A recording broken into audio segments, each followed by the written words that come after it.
my puzzles are too effortless for you, IPC Ambassador. I appreciate your words. And I see you put a lot of effort into welcoming me, Mr. Sunday. However, this is no way to greet a guest. Well, this isn't an invitation, but a summoning. Before we speak, I need to test your character. I imagine this knowledgeable doctor friend of yours has been of great help, yes? Certainly. You ought to know this better than I do. He's already faithfully fulfilled his duties, hasn't he? Yes, the doctor has assured me of your noble character. He considers you, like himself, a virtuous person who can be trusted by the family. I have come to know you very well as a person, Mr. Aventurine. You're diligent. Culprit is among the outsiders, but I know you hold a different opinion. Now your noble status has become a shackle, preventing you from apprehending the murderer and avenging your sister's death. You're feeling anxious because you're out on a limb. But don't worry, I'm on your side. I'm immensely honored by your concern for me, Mr. Aventurine. Since you're so selfless and generous, I believe you wouldn't ask for anything in return, would you? Well, naturally, you wouldn't incur any loss from this. I just want to reclaim what is mine. My liberty and the personal items under the family's custody, the bag of gift money, and the box in which the cornerstone is stored. That's right. Cornerstone. I've heard it's a treasured asset of the Strategic Investment Department. A sacred stone that's sealed. Don't let me turn you down twice. Sure. The gift money is good enough. I suppose you wouldn't mind that. After all, a merchant can't function without a bargaining chip. You compromised quicker than I thought. Unfortunately, it's a gambler that needs a bargaining chip, not a merchant. I can give you your gift money, but before that, I want you to tell me.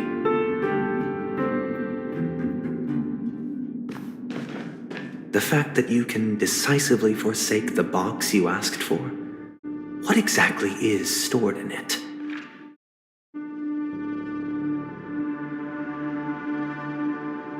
Oh, triple-faced soul, please sear his tongue and palms with a hot iron, so that he will not be able to fabricate lies and make false vows. What have you done?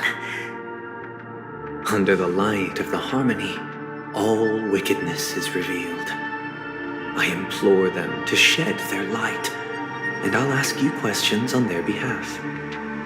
Next, you have 113 seconds to prove your innocence and gain my trust.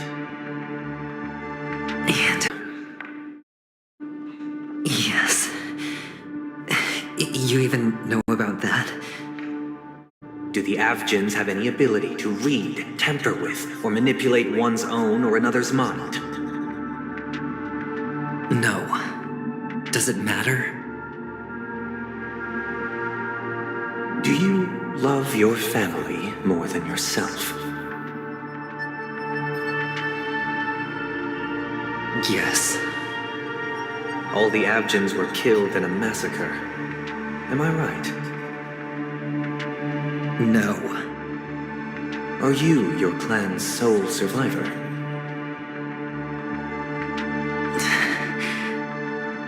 Perhaps. Do you hate and wish to destroy this world with your own hands?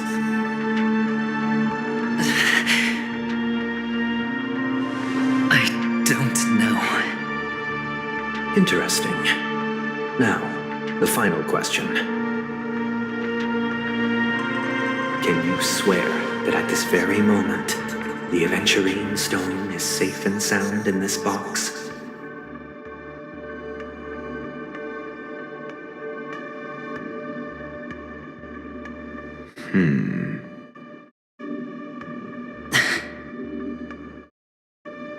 Of course. Looks like we can get an answer. Open it, Mr. Aventurine.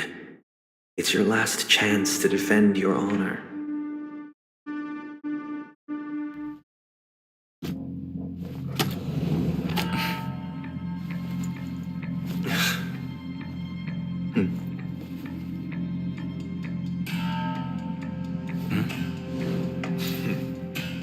Please.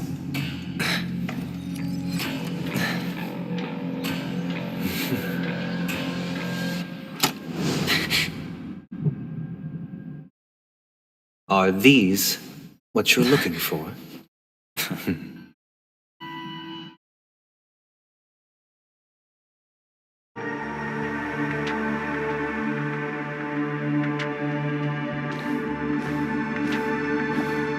Since you came as promised, learned doctor, does this mean that you are willing to take the side of the family in this farce? What makes you think you can convince me?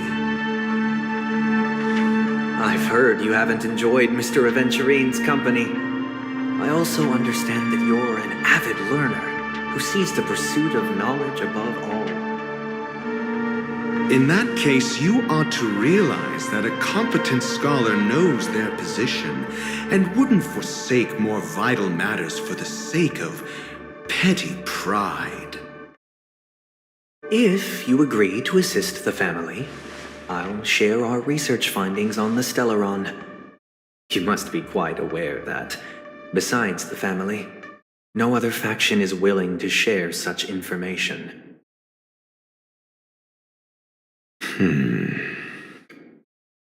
Cut to the chase. What do you need from me? I need Mr. Aventurine's comprehensive plan.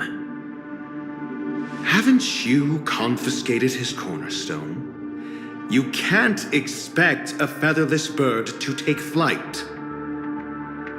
But I've also heard the 10 elites in the Strategic Investment Department have united, progressing together in the interests of the IPC. You'll have to speak more clearly than that. The cornerstone, which Mr. Aventurine surrendered, was it really his? You question whether he would entrust you with someone else's cornerstone. The 10 Stonehearts aren't as united as you think. Cornerstones are significantly more precious to them than their very own lives. But you know that he's a crazed gambler. The more vocal he is about it, the more cautious I must be. I never imagined someone would share his way of thinking. Honestly, you should see a shrink. Bring it. The box containing the cornerstone is unique, and only IPC senior staff and related members can access it. But I happen to be among them.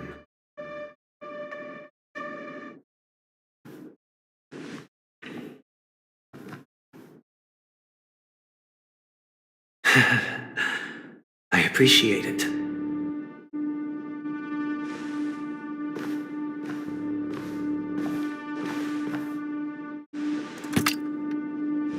Unfortunately, your guess is correct.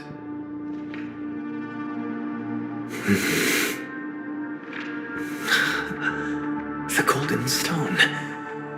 Its color and glow are similar to that of Klepoth's body. This is the very ruse he intends to use to fool you. He won't reveal to you that the 10 Stonehearts chisel their own will into the cornerstones, granting them an unparalleled radiance. And this golden statue is also known as Topaz, not Aventurine, and it belongs to Topaz. So, do you wish to confront him? Not at the moment. I'm more interested to know the location of his cornerstone. The safest place somewhere you'd never think of. Because he never intended to hide it. In fact, that cornerstone has been in your hands from the very beginning.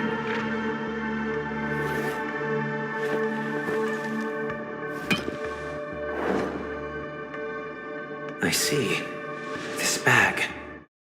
Mixing a cornerstone, more precious than life itself, with a bunch of worthless jewels, disguised as a gift of money waiting to be confiscated, is indeed in line with Mr. Aventurine's style. Then he makes up some trivial excuse, downplaying the matter, and requests the gift money. This is a gamble, one he's all too familiar with, betting on your single misstep, leading to a total loss. Learned doctor, I am grateful for your help. The family will surely reward a righteous person like you. As for the villain, I hope he retreats in humiliation. It was all thanks to your friend with a keen eye that I could add a blot of utter failure to your storied career.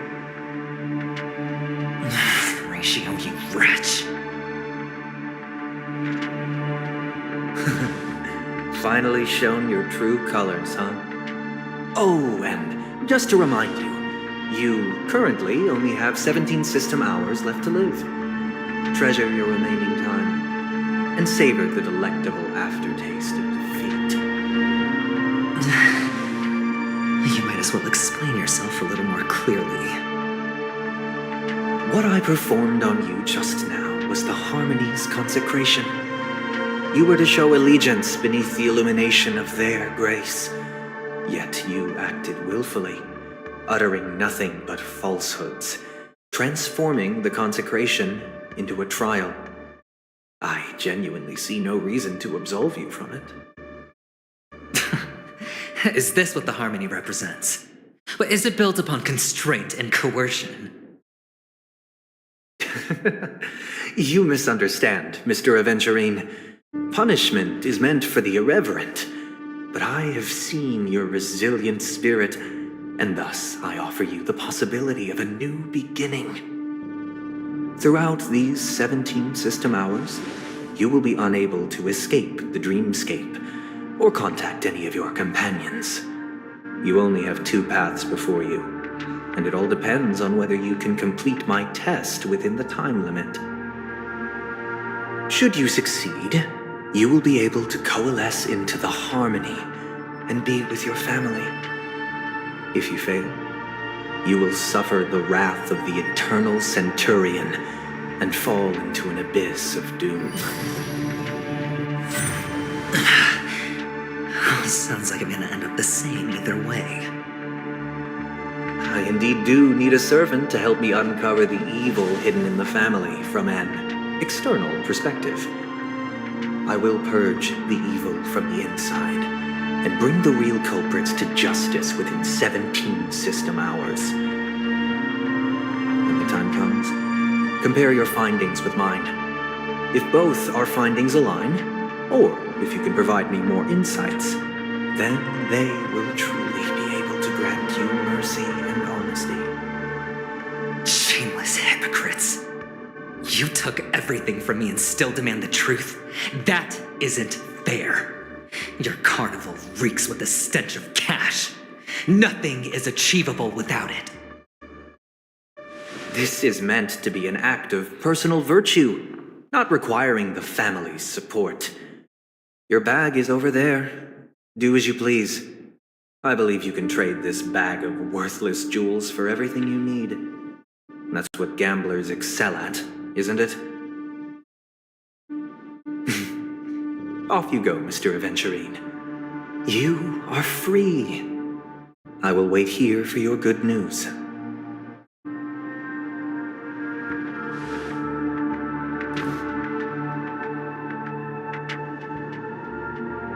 This meeting isn't an interrogation or a negotiation. It's an outright execution. Why would I do that, Mr. Aventurine? I'm just wondering what a passerby who stumbled upon a scene of a murder could have found out. That's all. By the way, before you go, I have a personal question. What is it now? Do you truly wish to bring about the destruction of this world?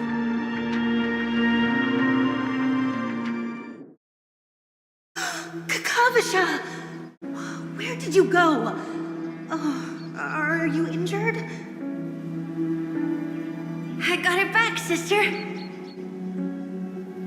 You went to look for them? That's too dangerous. It's just a necklace. It's neither food nor water. We can survive without it. I can't live without you, little brother. Promise me not to look for those catechins again, okay?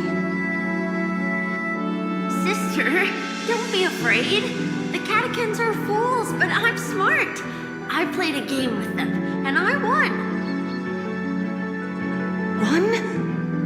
What happened exactly? Tell me. I made a bet with them. The two birds in the desert and me. Who will die first? I won. They suspected me of cheating, but I didn't. I won fair and square. Of course you'd win. You've always been a lucky child. Gaiathra Triclops must be watching over you. But that's no reason to push your luck by going up against those bloodthirsty, cruel catechins. Have you forgotten how Mom and Dad... Look, this is just a necklace. But Kakavasha, you are my only family. I'm sorry, sister. I thought you'd be happy. Because Mom left you this necklace. There'll be no next time. It is important, but not as important as you, my dearest brother. I don't blame you, but you must remember what Mom said. Pain and poverty are the trials of Gaiathra Triclops. She has also granted us a chance, and that's your good luck, Kakavasha. Your good luck is the most precious wealth we, all Avgin, have. You're a child blessed by Gaiathra Triclops and can lead the clan to happiness. So always remember to protect yourself and never resent the pain and poverty you're going through, all right? Listen to me and swear to Gaiathra Triclops. Okay. We'll swear to Gaiathra Triclops to protect this wealth. But sister, if Gaiathra Triclops was really watching over us, then why did she not protect Dad when he was swept away by the quicksand? After all, Dad went to the catechins' land only to prepare for Gaiathra Triclops' offerings. And where was Gaiathra Triclops when Mom was shivering in our arms? Mom was still pleading for Gaiathra Triclops' forgiveness under her breath, till the moment she closed her eyes. Sister, everyone praises me for being smart, but I don't get it. If every rain pour was Gaiathra Triclops' forgiveness and grace, then how bad were our sins? So much so that we were born in this world of death?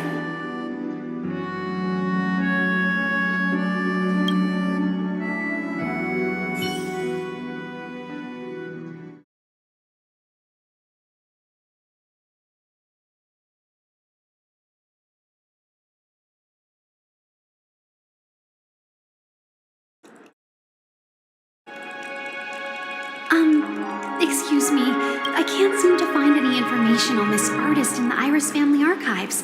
The photo you provided also doesn't show any matches. Just as I thought. I'd like to ask, what kind of traces do people leave when they enter a dream? Are you referring to the records when you enter the dream pool? The equipment will monitor physiological indicators such as heart rate, blood oxygen levels, and body temperature in real time. This data will be included in statistics and handed over to the family for the screening of any data anomalies. Immediate action will be taken once any illegal behavior is detected.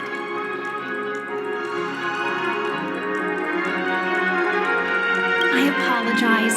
The hotel does not have access. This information is managed by the Bloodhound family. We can only gain access if there's a problem. Looks like nothing can be found here. At least we know who to look for next.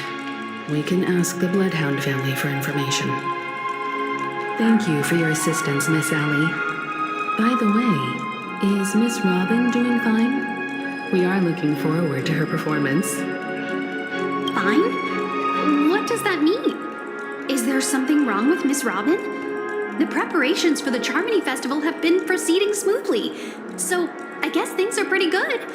I believe she will be able to put on a spectacular show for all of you. I'm sure. Sure enough, no one knows about Miss Robin. I'm not surprised. But that Miss Firefly is truly mysterious. There's no information on her in the hotel system. Even if she's a stowaway, she should have a disguised identity after entering the planet. She's also in the running for the legacy. How is she going to sneak into the dreamscape unnoticed? Is there any other way to enter a dream? Besides the hotel room's dream pool? The Memo Keepers have abilities that are difficult for normal people to comprehend. In the memory zone of Penacony, they thrive effortlessly, a fact proven to us by Black Swan. The hacker girl from the Stellaron Hunters used extraordinary means to unlock the Dreamscape Hotel's seal. According to the scene witnessed by him, it is likely that they are behind Miss Firefly's case. The Garden of Recollection and the Stellaron Hunters. Both are possible, but what about the IPC? Since they want Penacony all for themselves, they're bound to have a plan. Who are you guys? The Bravo team has arrived at their designated position, ready to execute armed evacuation operation. Fox, get moving! Armed evacuation? What do you know? It's more efficient this way. Just don't let the director find out. Act first, report later. Understood? Help! Help me! I spent all my year-end bonus on the snowball! I don't want my name on the department's major disciplinary notice! Hey, check it out! That voice. Could it be the IPC workers from Bellabog? To all guests, the IPC will be conducting special operations within the hotel. Please follow the staff in charge of evacuation to the designated safe zones, or compulsory measures will be enforced. I'll request a beating for you lot! You've been told not to drink during work hours. Take him back to the hotel room. I'll organize a meeting later to properly go over how this incident report should be written. Miss Topaz? I never thought I'd run into you on Penacony. Long time no see, Astral Express crew. Aventurine has told me a lot about your happenings.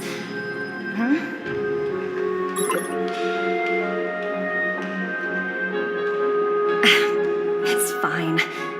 Do as I ask and try to avoid any conflicts with the family. Report to me before taking any action. Yes, all right. As you see, the IPC isn't very popular here on Penacony.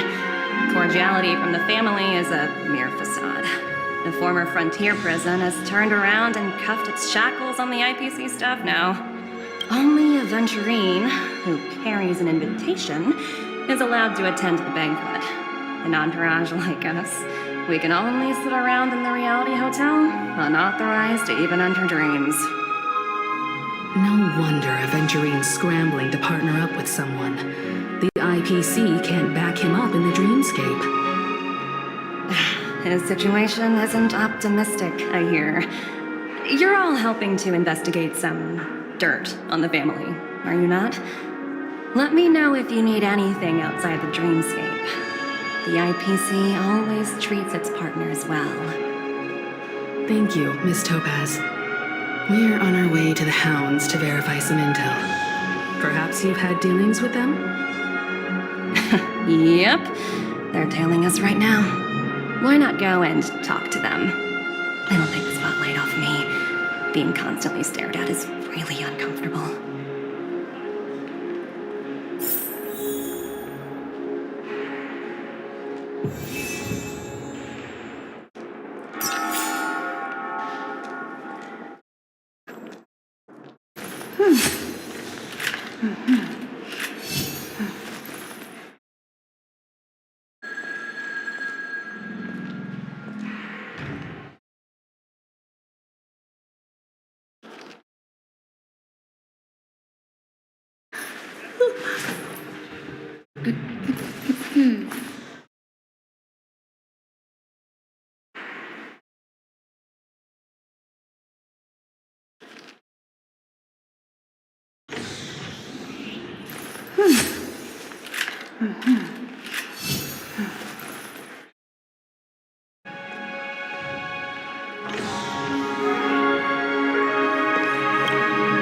How does it feel to be in business with a Venturine?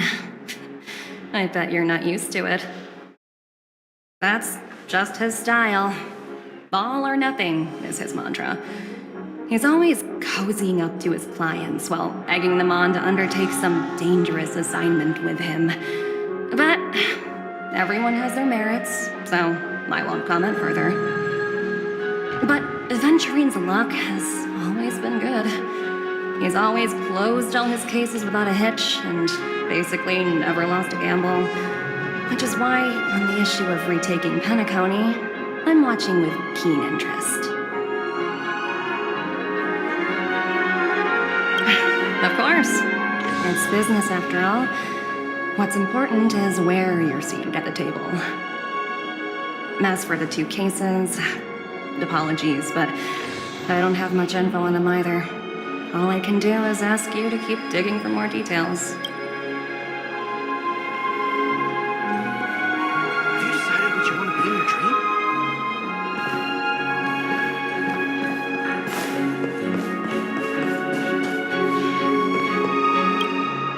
We're carrying out our captain's orders.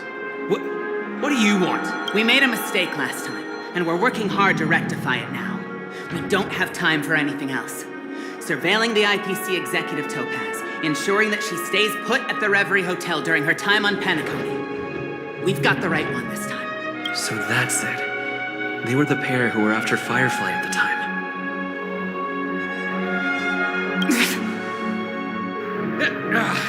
It's you again. Back for more trouble? We're not afraid of you this time. Well, spit it out. Stop bothering us if you've nothing important. So you know each other. Why do you keep running into people you've beaten up before?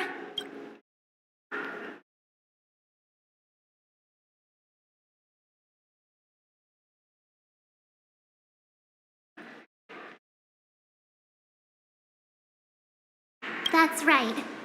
We're investigating a murder for the family. May we access the hotel's dream pool entry records? Well... Hey! The security officer instructed everyone to shut their traps before he returned from Dream's Edge. What murder? You'd better stop spouting nonsense. That's right. We have nothing to report. Please leave. Looks like they're not going to cooperate. But but they did at least tell us that the captain is at Dream's Edge. Why don't we just look for the security officer then? It's probably Gallagher, the one he mentioned, right?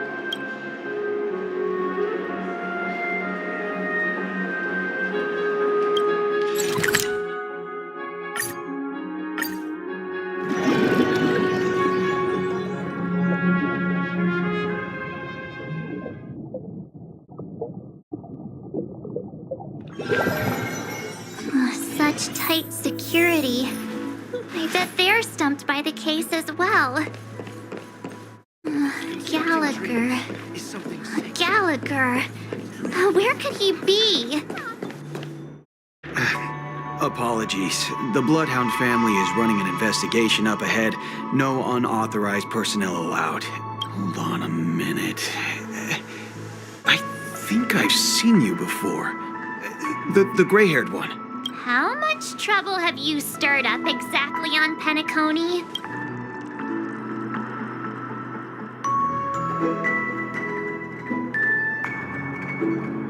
Not possible. It was you the last time, yelling about some clockwork friendship while beating me up with that silver-haired girl. I'm not letting you get by this time. Please leave, or I'll have to get on my knees and beg you. Huh?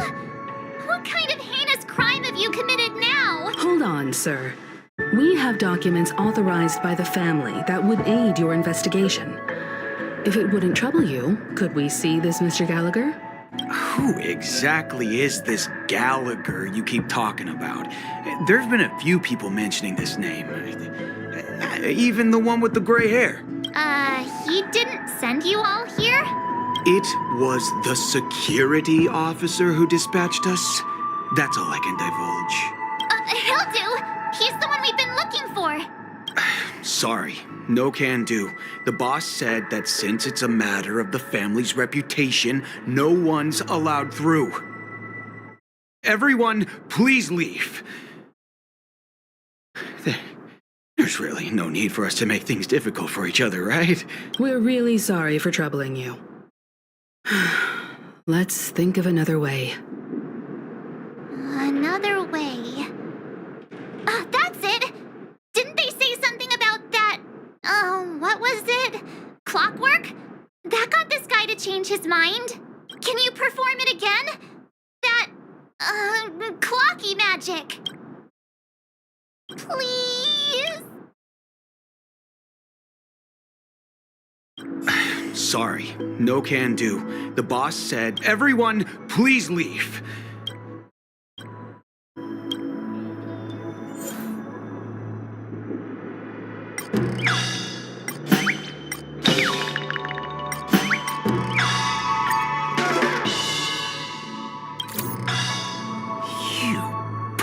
The security officer's word is absolute law. I've told you, that place up ahead is off limits. To wind, to rain, even if the Dream Master was here, they aren't getting in.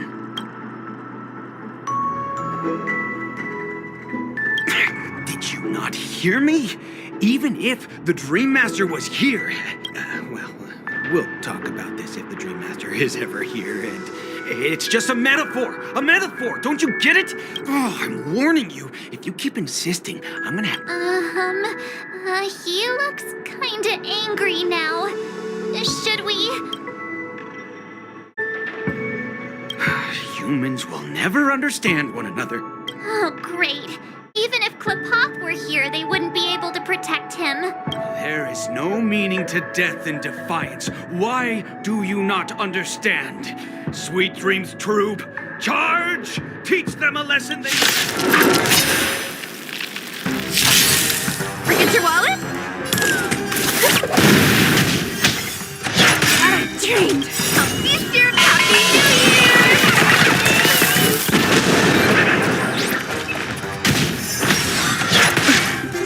You'll pay for this. Lend me your strength. What do you want to know? Ill fate is dead!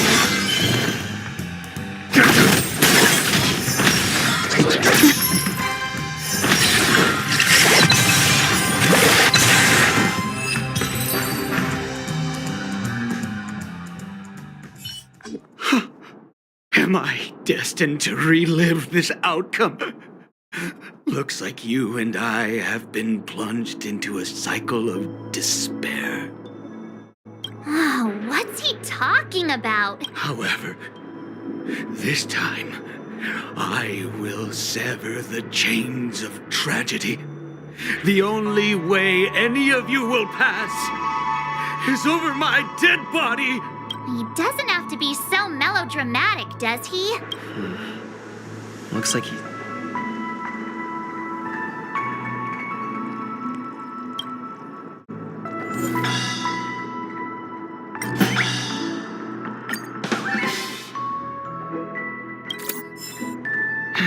Let me see what time it is now. Whoa! It's this time already. Time to clock out. And no one's gonna stop me. What? At least he won't be getting in our way again. Let's go find that Gallagher and ask him the intricacies of the case. I was wondering what all the commotion was. Huh. Oh, it's you guys. Welcome. Since you made it here, what can I do for you? Hello, Mr. Gallagher, sir.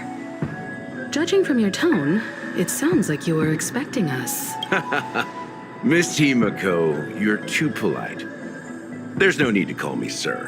Mr. Gallagher, you even know my name. Of course I do. You folks are from the legendary Astral Express and honorable guests of the Watchmaker.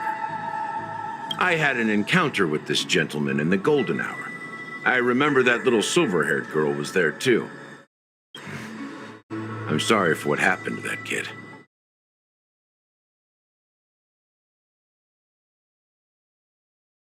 This is also the reason why we've come to visit you, Mr. Gallagher. The Express can't just overlook the death of that child. So we've decided to help the family get to the bottom of it, in the hopes of getting justice for her. The Nameless involved with the family. What an unpredictable twist of fate. Why? What's wrong with the family? It's nothing. On Penacony, everyone loves the family. No matter how much one resists the beautiful dream, when the time comes, they too will find it hard to let go. Who wants to leave a warm nest? Just idiots, little kids, and inebriated fools. Mr. Gallagher seems to be getting at something. But you got it wrong. I'm not. You want to discuss the case? Sure, come with me. This is not a good place to talk. Let's go elsewhere.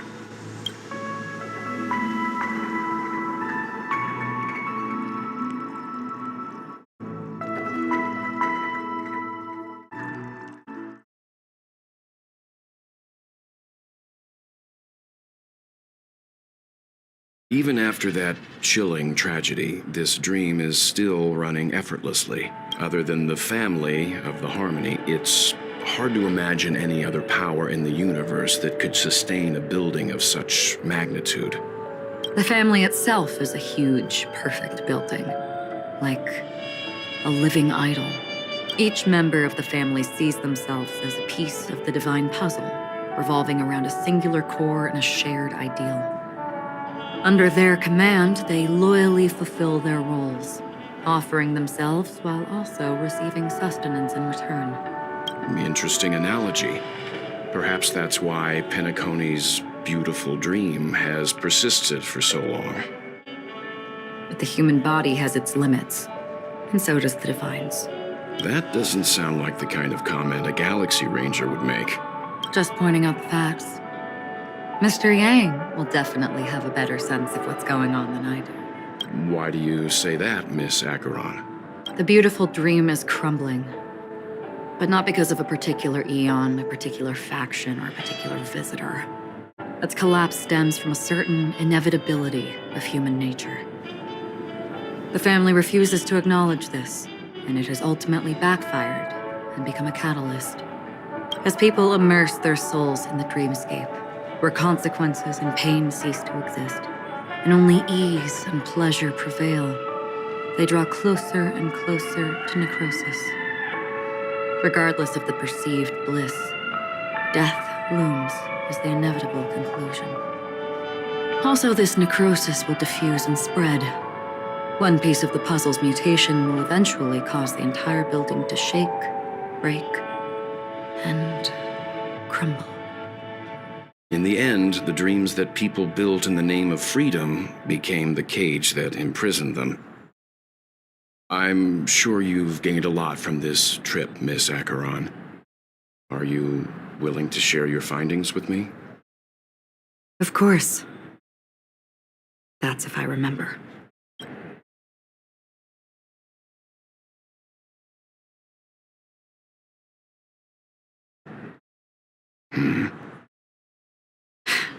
Don't mind me, it's just a habit. Owing to events in the past, I've become easily forgetful. It's only when this sword is unsheathed that those hazy memories start to become clearer. Take your time. That should do it. I vividly remember everything that occurred on Penacony. Ask away.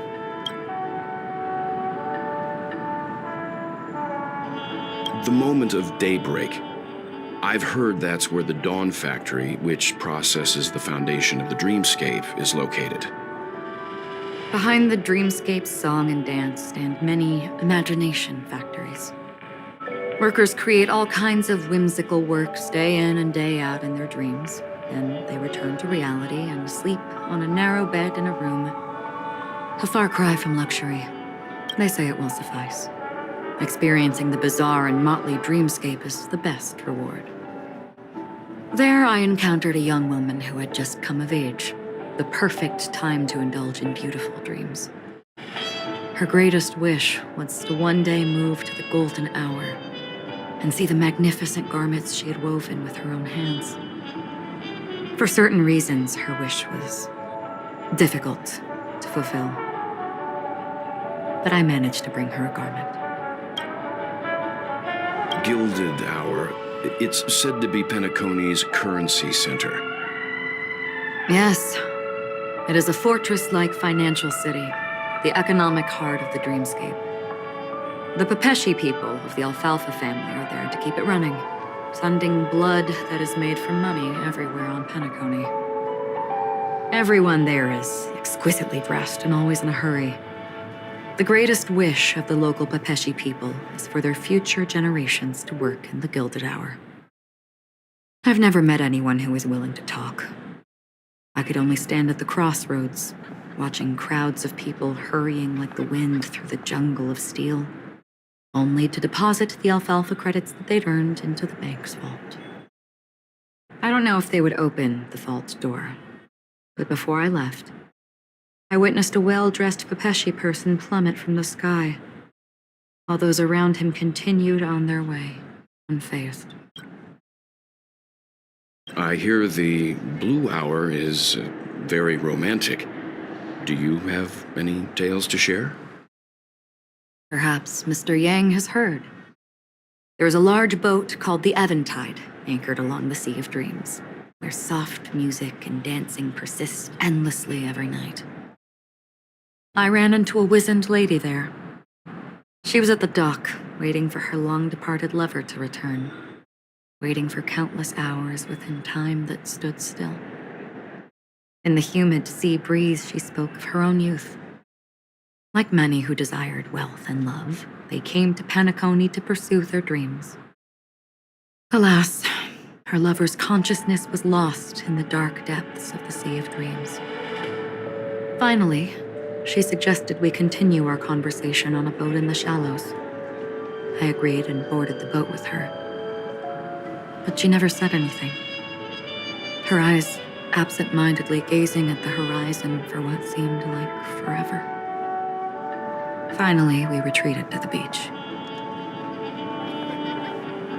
The dreamscape of chic, luxury, and consumerism, the moment of dusk. My companions have been there too. Then you all must have seen those who are attempting to realize their dreams. Or have realized them. Scattering money as if it were dust and betting it on all or nothing. Everything has a price, and everything can be bought or sold. even dreams themselves. I saw an Intellitron there who was preparing to auction himself. When someone wins a bid under stipulated periods and rules, he would do the buyer's every bidding, becoming that person's very possession. That Intellitron had been auctioned off 12 times, and I participated in his 13th. That was the grandest banquet I had ever attended. But never again did anyone cast another glance at him. This time around, there were no successful bids for him. This is what I've seen and heard along the way. Someone once said to me, Penacony wasn't like this a long time ago, nor should it be. I've traveled through the reality and dreamscape of the planet of festivities, watched the tides of night rise and fall when time stopped for people, where the spirits of the rich and impoverished remain forever fixed on their own scales. This is why I think the collapse of the beautiful dream is inevitable. There might be a way to change Perhaps. But if this is indeed the world that people desire, if this is precisely why life chooses to slumber, should we still seek to change it?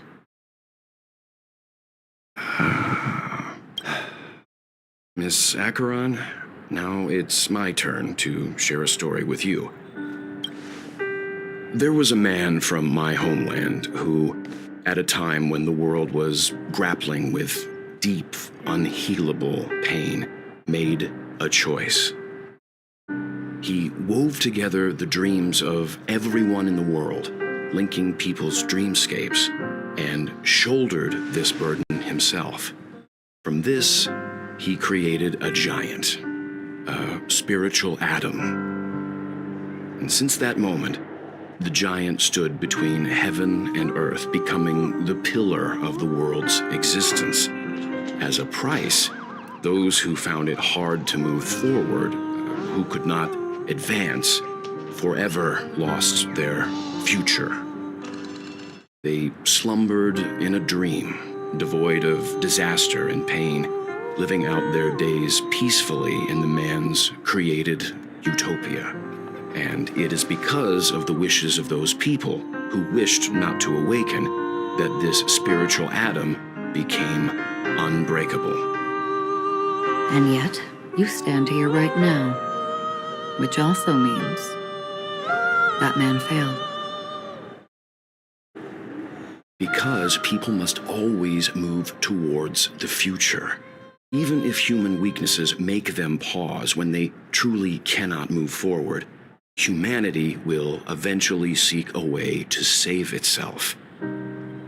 And that man, he was never a failure. Like everyone in that world, he etched the possibilities of human nature into his heart. He was the sun chaser of legend, soaring towards the sky and embracing his final victory with his fall.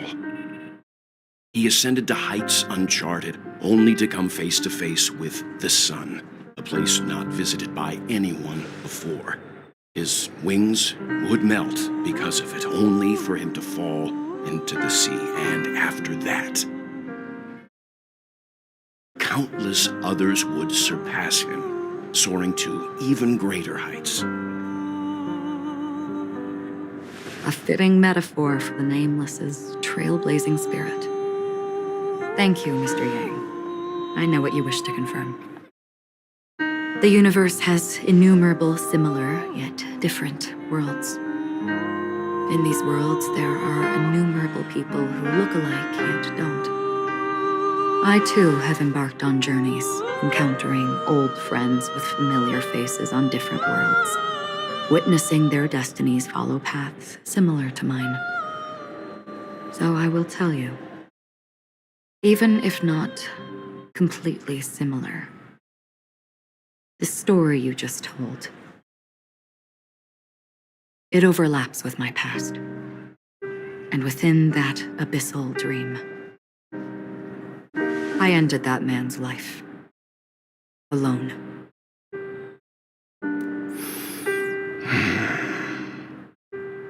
I am not who you think I am, nor will my home be as fortunate as your world. I am sorry. It's fine. I don't mind, so long as I can alleviate your suspicions. There's something I still wish to know, Miss Acheron. Under that representation of the hunt, exactly what sort of power is it that has motivated your solitary journey thus far? Mr. Yang, before answering that question, I wish to continue the previous topic. I like your analogy very much. Indeed, birds are born to fly. But in a distant past, their ancestors could only gaze at the sky in envy. They saw that faraway ray of light from above the heavens, piercing through the clouds and blanketing the earth. And so, time and time again, generation after generation, the birds spread their wings and took to the sky, attempting to touch its ceiling, all because the sun was there. Then, what if the last bird finally soars into the sky, only to realize that the end of the light is not the sun, but darkness? Then why, exactly, do we even walk towards the light?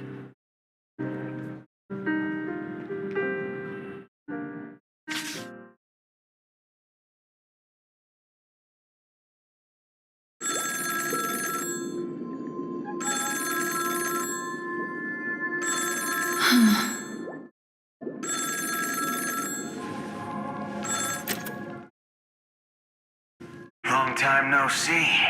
Having fun on Penacony? Acheron? This voice, it's not Constance. Could it be her companion? Though I don't know exactly what you are, or what you're up to, my bullets will find you. Until then, you best find a casket store on Penacony and ask the owner to reserve a good quality casket for you, imposter. Imposter? I see. She gave my whereabouts to someone who's tracking Acheron too.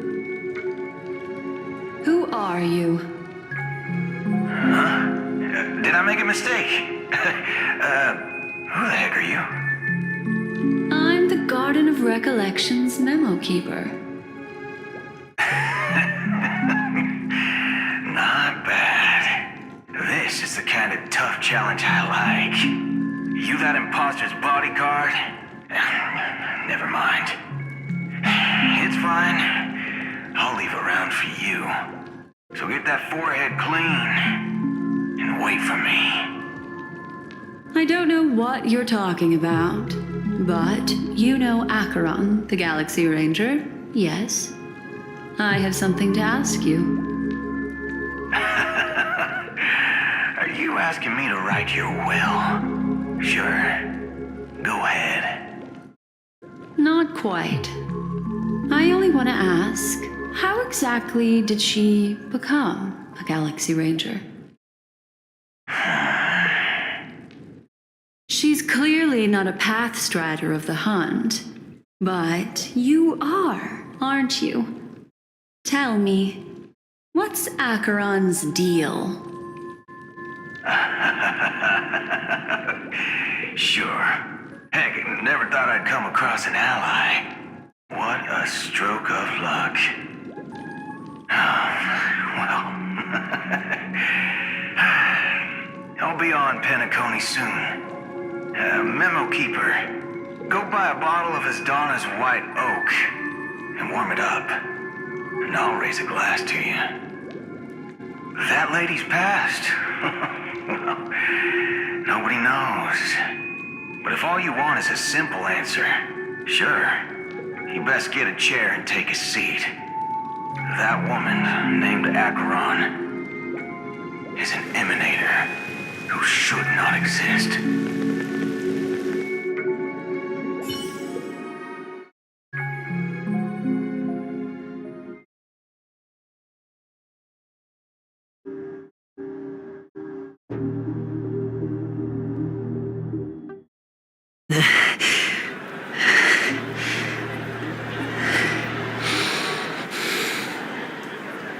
You look pale.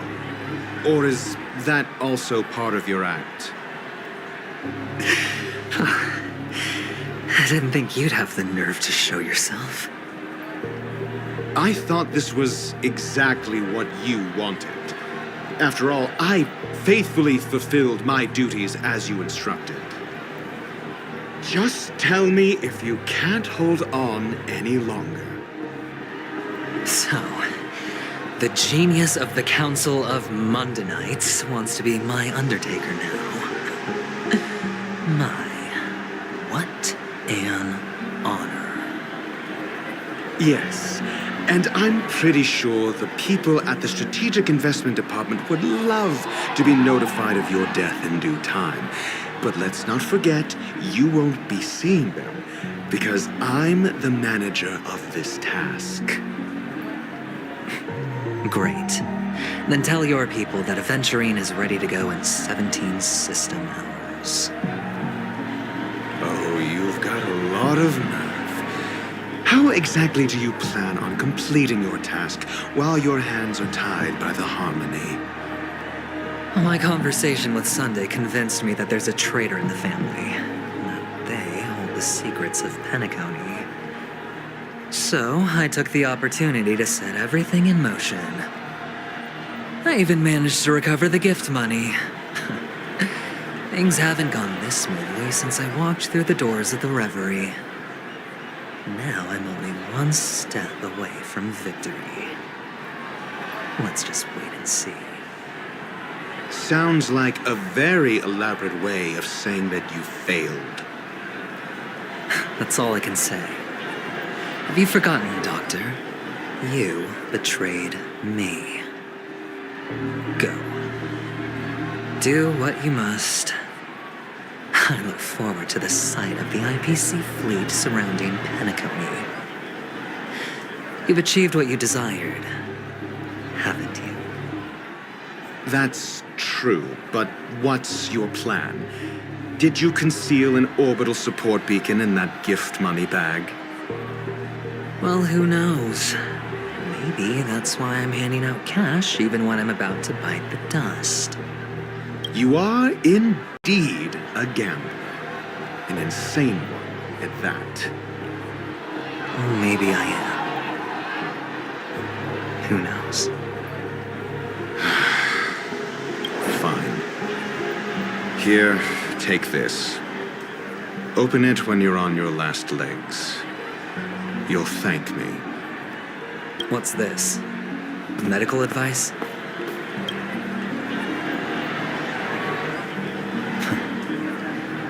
You catch on pretty fast, Doctor.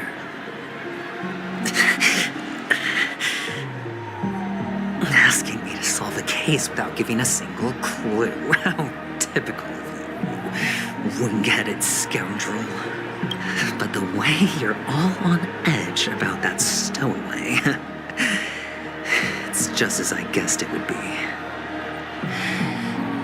As for now, let the rain of wealth from the IPC fall evenly on everyone.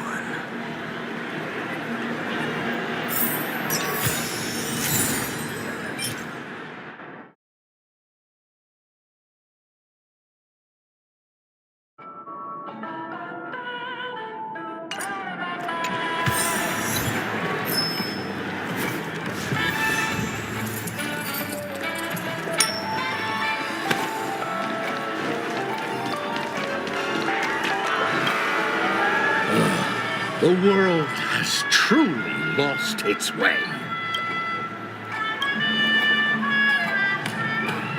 You. Wait, I get it now. This is some sort of prank show, right? You must have some cameras set up around here to film yourself doing good deeds, right? You youngsters are always looking for a quick way to get an audience. But you know what? A truly great show never comes easy. A great show will start soon, old man. But before that, I need to ask you something. Do you know where I can find death in this dream? Ah, I see. Another fearless youngster looking for death. Oh, well, let me give you a piece of advice. Don't think you're the first one who's ever thought of that idea. Death? Not even remotely innovative. I bought it from Dr. Edward. He claimed it was some exclusive fancy schmancy stuff. Oh, what a disappointment. The effects were awful. First, some monster covered in eyes stabs you in the gut, and then all you see are blurry glimpses of buildings and lights. The sky was spinning so fast it almost made me puke. Is that all? Yeah, what else can you expect? Don't put too much stock in the Penacony movie industry. They even called this junk groundbreaking art. Can you believe it? What a joke. Well, I'll leave you be then. I hope you have a wonderful day. A monster covered in eyes. It sounds like the Memory Zone meme.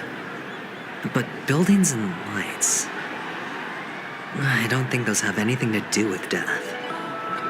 Well, that whole dream bubble was probably created using rumors and gossip. I can feel something inside my head. Is the harmony starting to kick in? Would you be willing to support my performance? And keep the Song of Beauty alive in the cosmos? Wow, how fabulous! But why would you give such a wonderful gift to a random stranger like me? Well, you see, I can't bear to see anyone in this sweet dream suffering from poverty. That's incredibly kind of you. Thank you so much, sir. If you ever get the chance, please, feel free to come by and indulge in my singing. Sure thing. By the way, do you happen to know anything interesting about death? Death? That's a pretty scary topic, and it doesn't really match the mood of this sweet dream. Oh, you see, I'm a tabloid reporter collecting ghost stories in Penacony. As you know, the more chilling the stories, the more attention they get. Maybe you could help me out. Well, if you're up for some gossip, it's not about death, but there have been some rumors about a guest at the reality hotel who fell into a deep sleep and didn't wake up. It was like they were in some sort of coma. Nobody knows what caused it, but luckily the customer eventually regained consciousness. Well, all customers are under the protection of the family, after all. Thank you. This will make for a very juicy headline. May Shibe protect us. Unexplained coma. That's actually what happens to your body if your brain dies in a dream. But unfortunately, the customer ended up waking up in the end. The disturbing voice in my head. It's getting closer. Take care, my friend. If you ever find yourself in danger, remember that the hounds are always ready to help.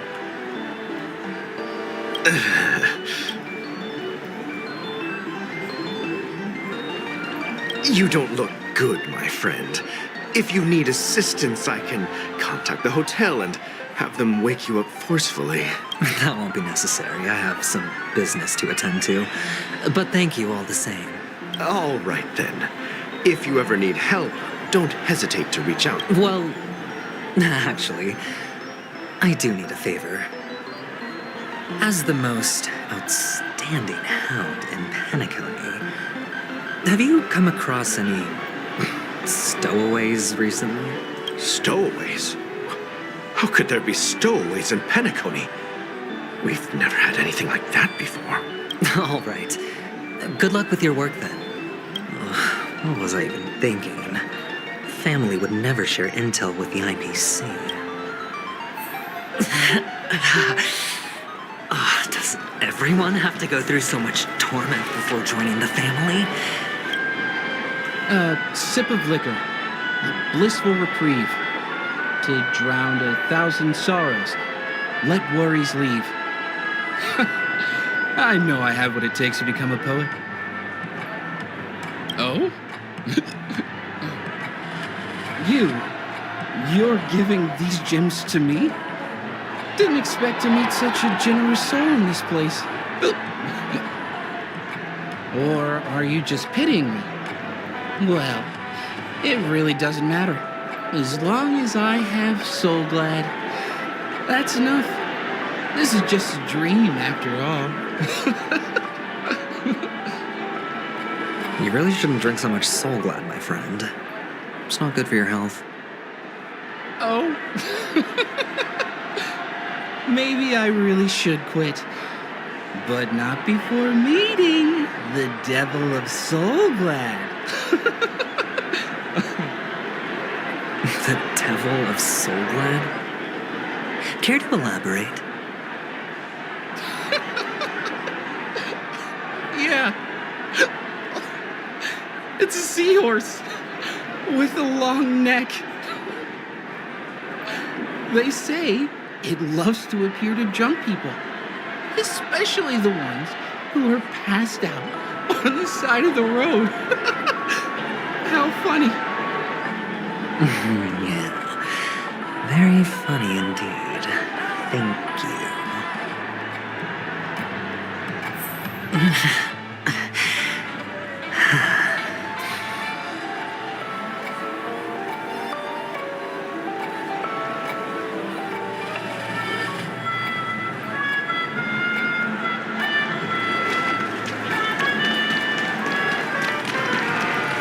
Not enough credits left?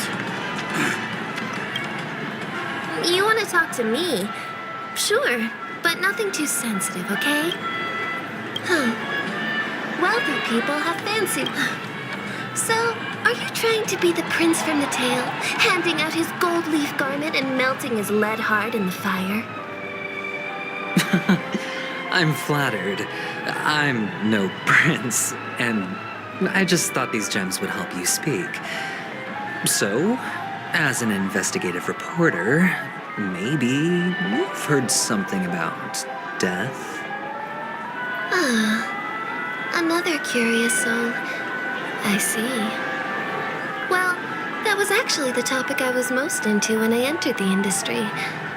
But my boss shut it down. How did your boss talk you out of it? Well, she simply said, covering baseless urban legends like that would make us look like some third-rate tabloid. I thought about it, and she had a point.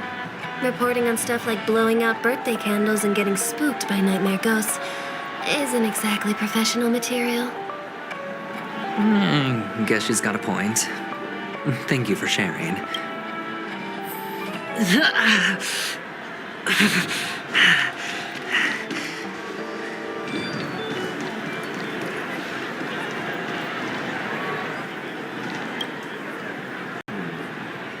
Were you wanting to talk to me?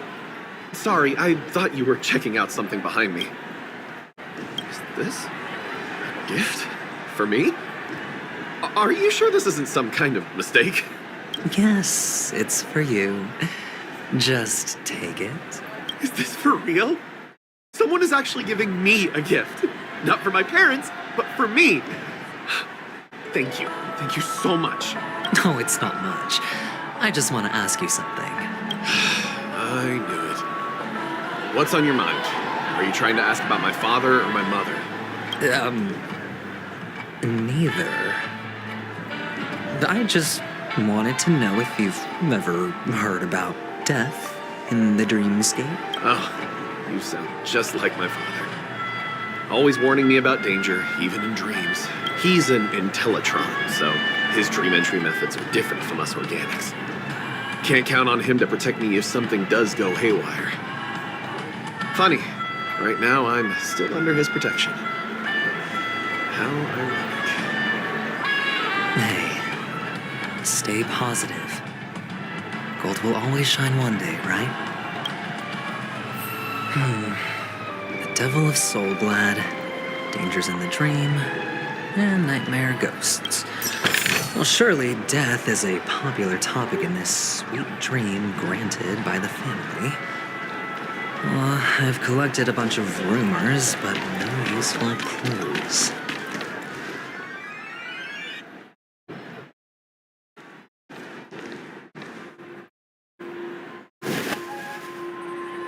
Remember what I said.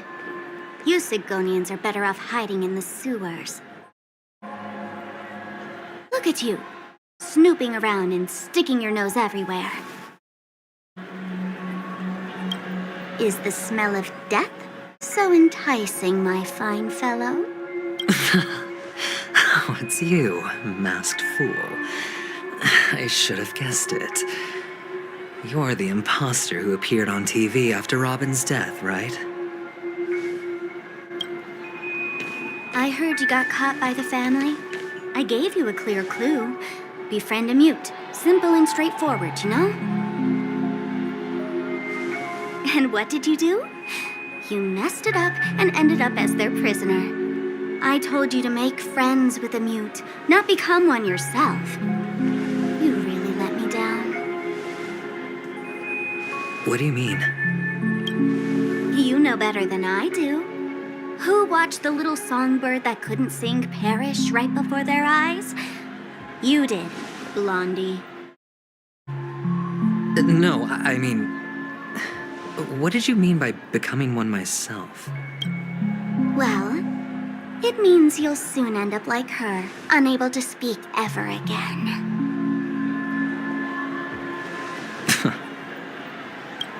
But it's a good thing if you ask me, because... Because I'm getting closer to the truth, right? Oh?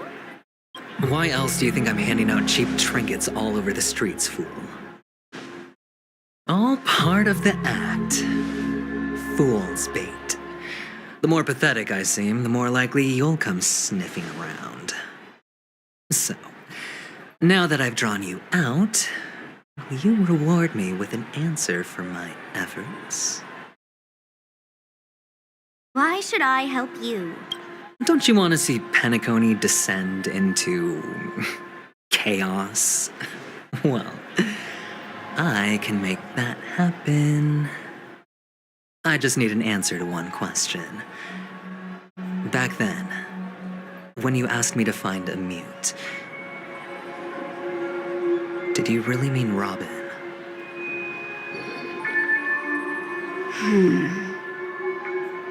And what if I say no? Then I'll thank you. Oh, the word no has never sounded so pleasing.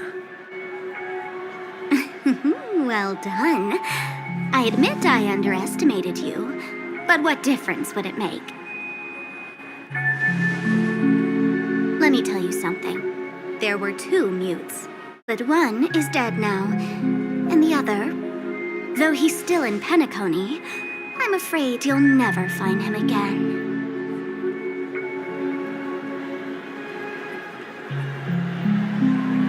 Now I'm completely sure that I was on the right track from the beginning and never strayed, fool.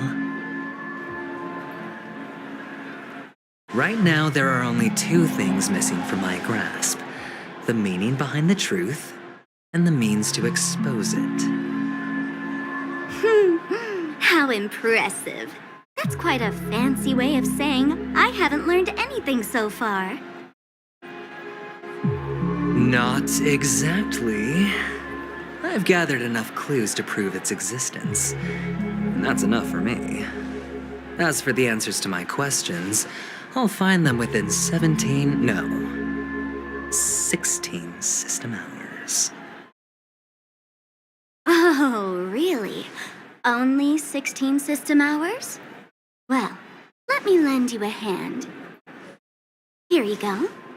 This is my precious, mutually assured destruction button, and I have one just like it. When either of us presses it, the other and the whole of Penacony will go up in smoke. If you're really so desperate for the IPC to take over Penacony, blowing up the chessboard isn't a bad idea. Start from scratch. That's where the IPC excels, right?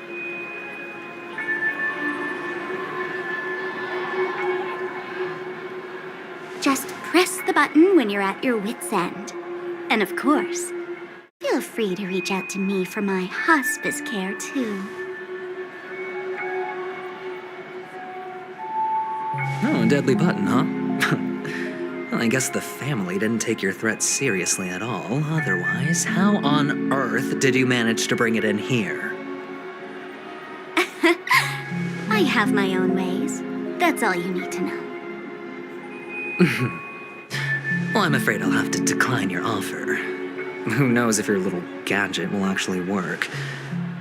By the way, I have no plans to search for the other mute friend you speak of, but it's good to hear that he's still here in Penacony. I'll handle the rest myself. I'll orchestrate a grand finale for the downfall of the family. And at the climax, the walls will crumble, people will wake up, and those who couldn't speak will find their voices again. When that time comes, go ahead. Press the button, light up the sky with a magnificent fireworks display for me. Catch you later, fool. You're still talking big, but sure, if that happens, I'll stay true to my word. Just don't let me down now, okay?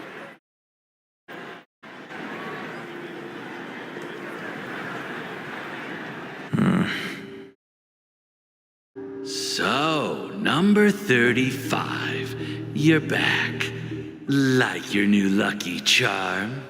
Can a commodity code really be considered a lucky charm? Silence! I didn't give you permission to speak, you Sidonian hound.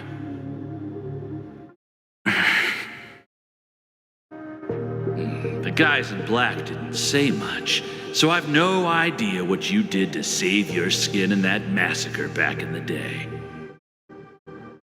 But I figured you must have had good luck, so I bought you. From now on, you and your good luck are my assets. Are we clear? Your first task is simple. In addition to you, I've purchased 34 other slaves. Go and play a game with them. You came out alive after 2 days. It proves that you are the real deal. You're insane. Testing out if you're a good product. Aren't you worried that the money you spent on me will go to waste? I've got stacks on stacks, Blondie. The slave market is never short of self-righteous brats like you. But you look good, and that's why many customers are betting their fortunes on a scrawny brat like you. So go along now, and don't let your master down. How much did you spend? What? My price. How much did you pay for me? Huh. You really want to know? Well, it was 60 tanba. No more, no less. I'll take my chances. 30 tanba. If I come back alive, you'll give me 30 tanba. Deal? Are you trying to strike a bet with me? Oh, you've got some guts. Yeah, sorry, but that won't do. Don't forget your place, slave. You're not qualified to be at the table. You're just a chip, a life thrown away in someone else's hands. Either you come back with more chips for your master, or you never come back. It's all or nothing. Don't embarrass me, my lucky hound.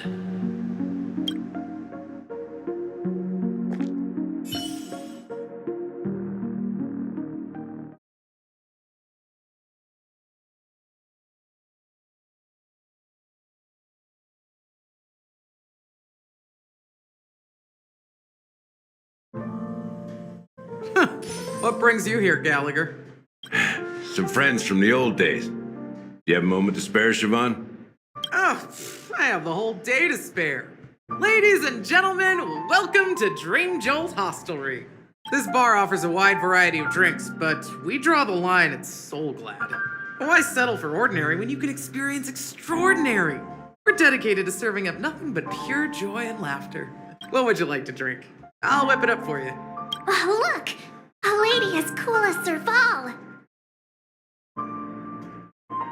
Who's Serval? Will you, introduce me to her? Huh? Oops. She's heard us. Just spare them, my esteemed bartender. I'll take over the bar today. I'm getting up there in age, and I need some practice before I forget the skills that used to put food on my table. Where did you stash the ingredients? They're all under the counter. Since our guests have traveled from afar, shouldn't you whip up some special drinks?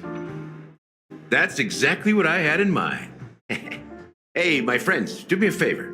Go around the bar and bring me any ingredients you fancy.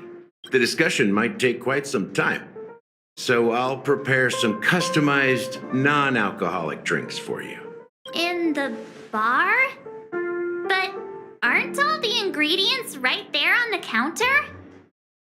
Why, we're in a dream, my lovely lady. You can help yourself to anything if you wish for it. Comfort, hunger, confusion, or even boredom. It's all within reach, right at your fingertips. Oh, did you hear that? She just called me my lovely lady. Even in reality, mixing drinks is more than just throwing ingredients together. A bartender needs to capture the bar's atmosphere, master technique, and spin a tale of mystery and anticipation.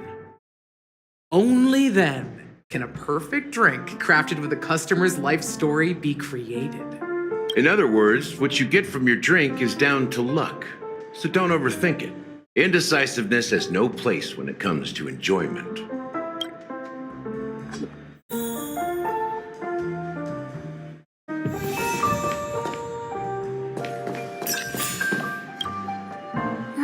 Can this be used for mixing drinks? Oh, and there's a note underneath. Exchange with your precious things. Oh, what should we exchange for it? And who should we give our stuff to?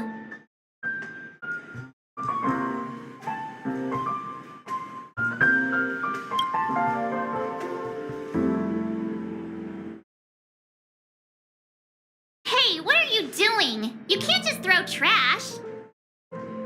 No way. The words on the note are changing. Happiness is the dream of the humble.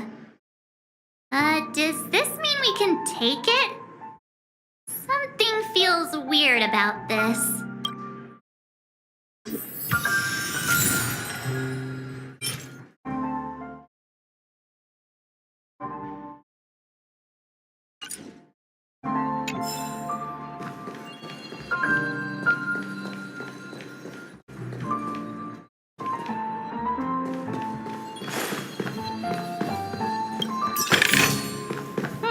This will keep us well stocked.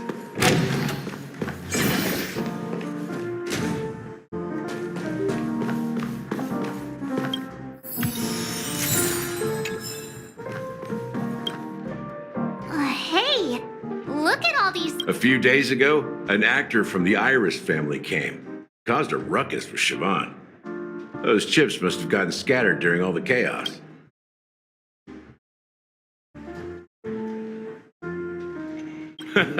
That's a clever metaphor. That being said, opening a bar in this place, filled with monsters, is quite a feat. Siobhan must have a lot of tricks up her sleeve, right? You'll have to ask her yourself to find out. But I have a feeling she won't budge unless you impress her with an incredible drink.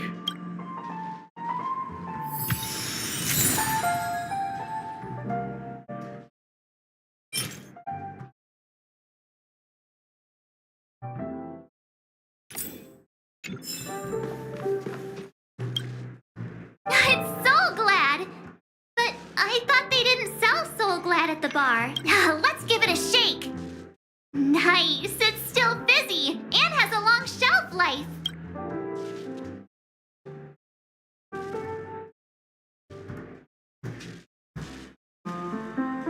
Yeah, perhaps. Soul Glad is a classic in Penacony, and it'd be strange for a bar not to have it. Why don't they sell Soul Glad in this bar? Did something happen? It's all about the bartender's pride. It wouldn't make sense for customers to come here and order drinks they can find anywhere else. That's the mindset I use when I brew my coffee. You're right, Himeko. That's quite a stash. Not sure if it's enough. Stay out of my way.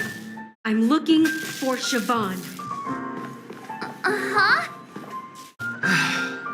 Haven't I made myself clear enough, Miss Amiki? The Dream Jolt hostelry only welcomes guests who want to enjoy a drink to their heart's content. I'm sorry, but I'm not interested in your proposal. But you have the talent. You'll attract a huge audience. You're destined for the Iris' stage, not for this rundown shack. Come with me. We'll become the talk of Penacony, a shining light into every corner of the dreamscape. Please, Siobhan, I really need you. As you see, I'm entertaining my guests. Don't make me repeat myself. Fine. If you don't come along, I'll just sit here and not go anywhere else. Give me a sparkling drink. Sweet. With extra ice. Just one moment. What's her deal? We can't discuss the case with other people hanging around the bar. Hey, can you do that clockwork trick of yours again? Yeah, I'm counting on you. You're one of Siobhan's guests, right? What can I do for you? If you're here to convince me to leave, please stop it. I'll never leave until she accepts my proposal. I just don't get why she won't leave this place. This rundown shack with no customers whatsoever.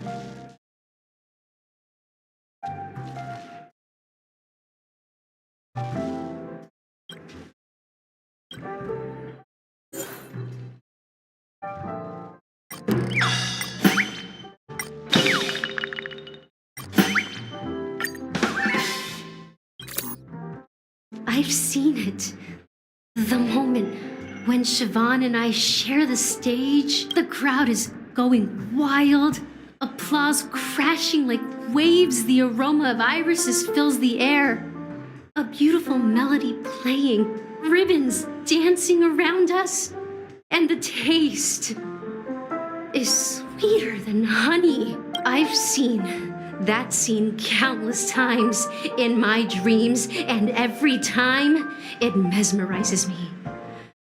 That's why I have to bring her back to that world, no matter what it takes. Want to raise a glass, my attentive listener? Let's consider it a toast to my far-fetched dream.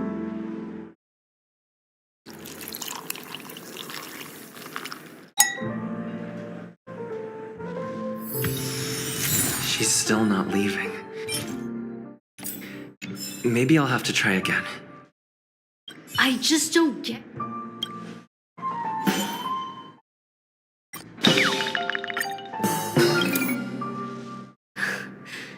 It's ridiculous, right? I'm too timid and shy. You don't know Siobhan's past. And you have no clue how I know she probably thinks.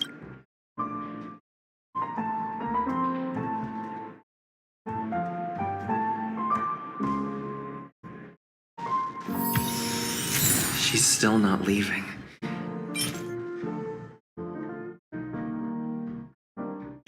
Maybe I'll have... I just don't get...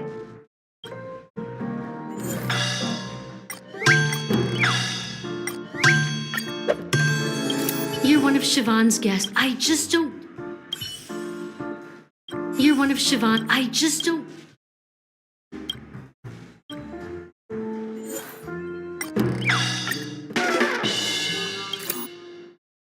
Those darn Irish jerks!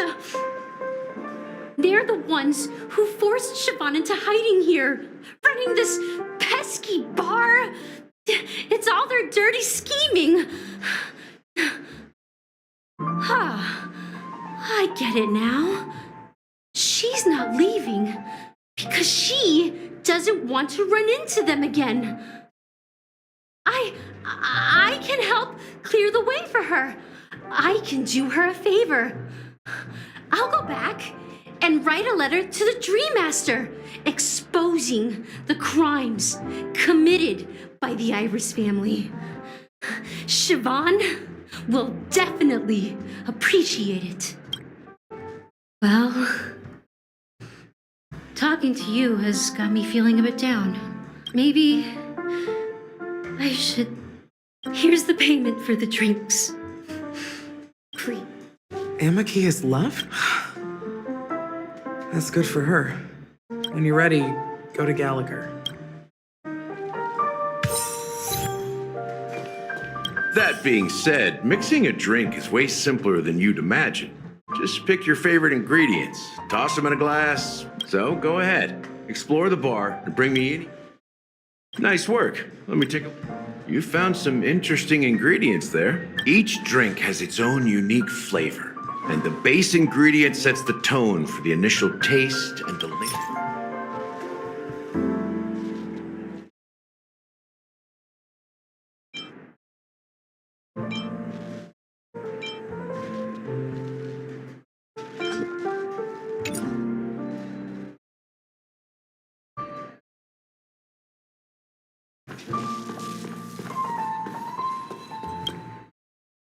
Check out this bottle! The half an amber. Drinking this. That's true. Did you find the bottle of syrup I've been hoarding? Then we'll keep it.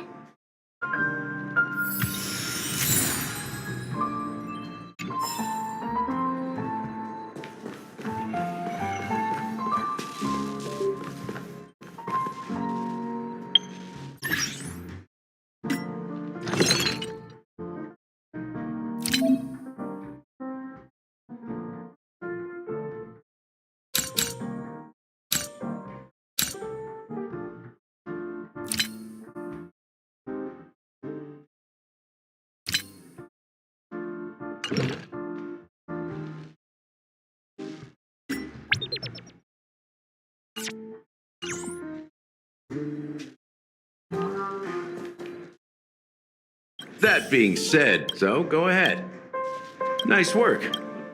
You found some interesting each drink has its own unique flavor. You won't find a sweeter drink anywhere in Penacony. And that's what today's dream seekers crave. Now that you've chosen the base, it's time to pick the adjunct. The ingredient that'll create a marvelous chemical reaction with the base. It should give an unforgettable taste without overpowering the main tone.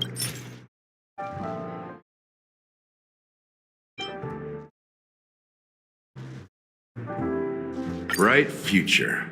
A taste that's been a long time coming. I'll never forget the flavor that danced on my tongue as Mikhail whisked me through the dreamscape wilderness.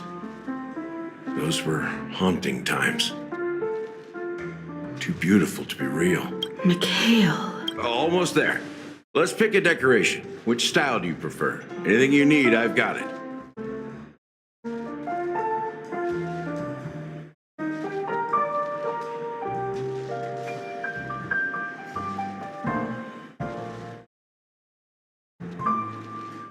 The IPC's favorite. Ambitious, aren't you? Well, it's done. Here's to you, Dream Seeker, with this glass of El Dorado.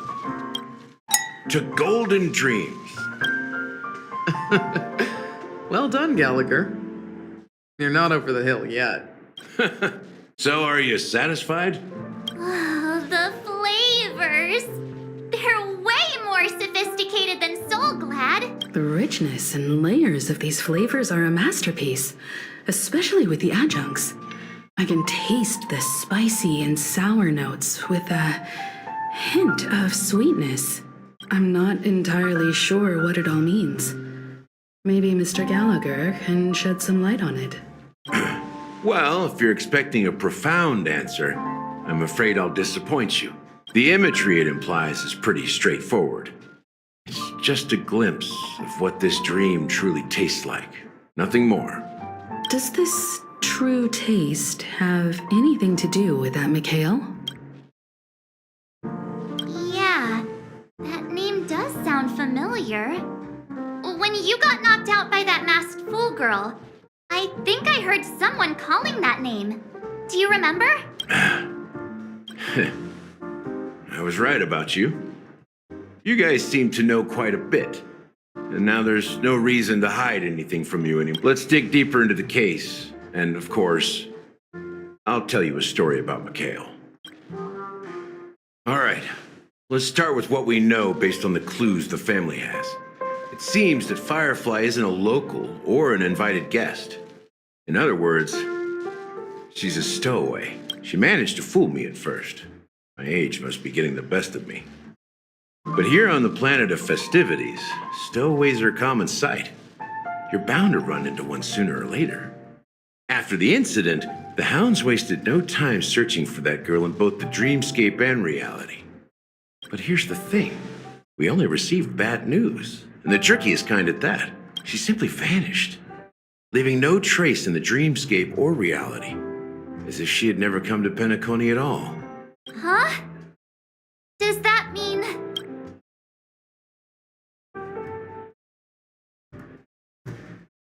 That's impossible.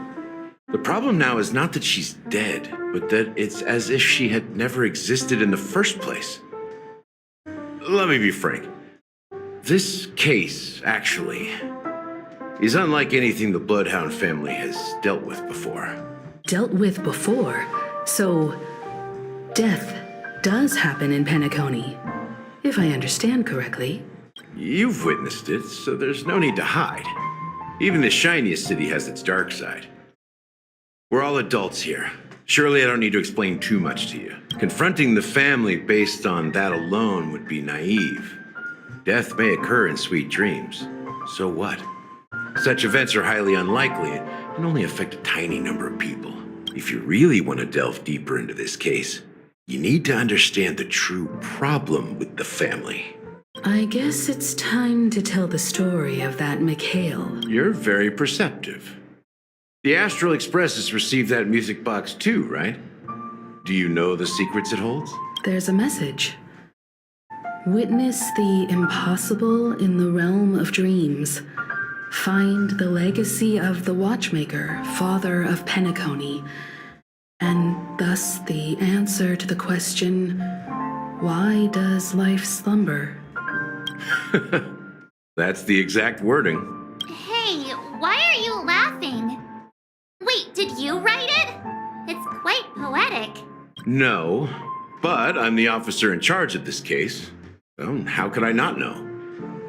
I'm sure you must have noticed that this message didn't come from the family. You might have even guessed that the relationship between the family and the Watchmaker isn't as close as it seems. That's just our speculation. Actually, it's hard to believe that the father of Penacony and its actual managers are at odds. Now I can assure you that your speculation is absolutely correct. The family has considered the Watchmaker an enemy for a long time, but the hounds haven't been able to track him down, as he seems to be living only in the characters and stories he created. Let me ask you a question. Have you ever wondered why the family allowed the Watchmaker to send out such a ridiculous message to the outside world, inviting you here and causing chaos? So, you want to seize this opportunity to expose the Watchmaker? Well, now you understand why the Oak family authorized the Nameless to assist in the investigation, but kept you in the dark, right? Because the Watchmaker is not the legend of the Land of the Dreams at all. He's the most shameful stain in the history of Penacony, and he's the root cause of all the anomalies in the dreamscape. You don't get it? Well, I mean, Mikhail, the betrayer of the family, he's the Watchmaker.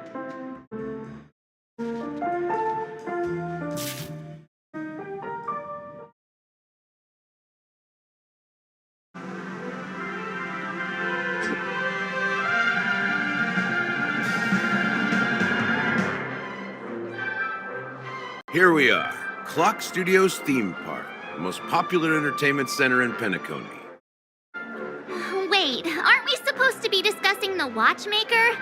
I would have expected you to take us to maybe a library or an archive room of sorts. But an amusement park? The culture of a city reflects its history in the most authentic way. To you, it's a fun place. But to me, it's a prison for the planet's past. You know that Penacony used to be the IPC's prison planet, right? All the prisoners were brought here, helping the Garden of Recollection salvage the leaking memoria from the macro void. The prolonged exposure to high concentrations of memoria caused a unique phenomenon.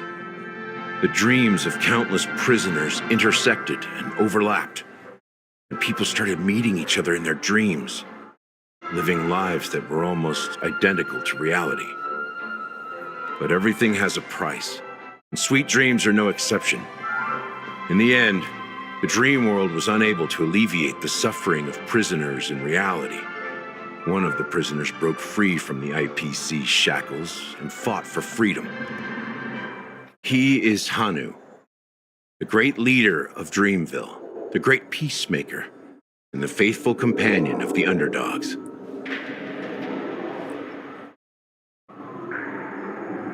History is always written by the winners. However, it's undeniable that Clocky is an animation that draws from Penacony's actual history. These characters not only exist in Dreamville, but also in the distant past. Once you realize this, you'll understand why we're here. There are so many members of the Bloodhound family around here. They just received a lockdown order, supposedly from Sunday himself. Who knows what it's for?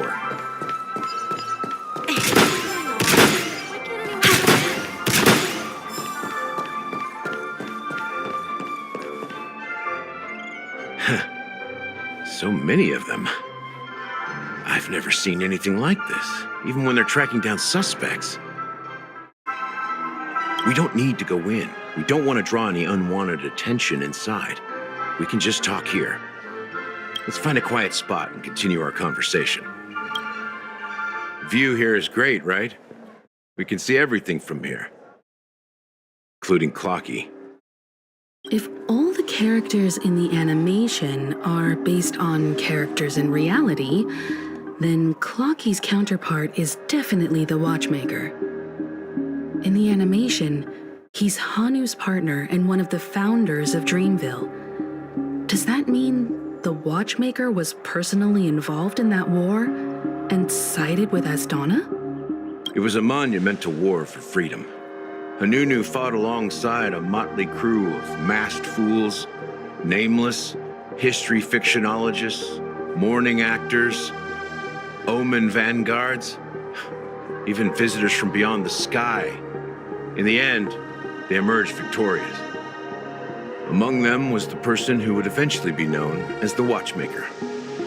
But if you do the math, doesn't that mean the Watchmaker was around for several centuries? I'm not sure, but Mikhail was already the Watchmaker when I met him, so maybe he inherited the title. How old are you now, Mr. Officer? I'm 13. No way. Not even close.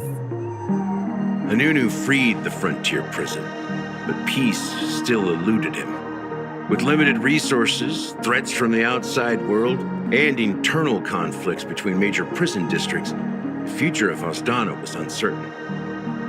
It wasn't until the Watchmaker approached the family with the idea of turning the prison into the planet of festivities that Penacony finally gained its name and glory. Thus, he became known as the Father of Penacony. But didn't you say the Watchmaker betrayed the family? And you said you were his companion, so that means you... No, I'm not his companion, but rather one of his many children. But I am indeed a traitor. Not to the family, but to... What did you do? I did nothing. And that's the worst betrayal of all. Just like you, I had close companions. We dedicated ourselves to Penacony. But the Oak family, they set us up.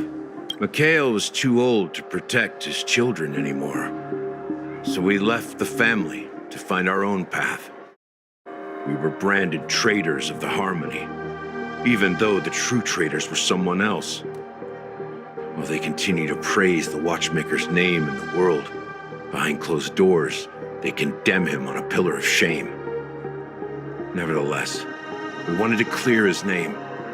We intended to find the real traitor, the one responsible for all this, and restore harmony to Penacony. But we failed. Too much time had passed, and the land of the dreams had become deeply corrupted.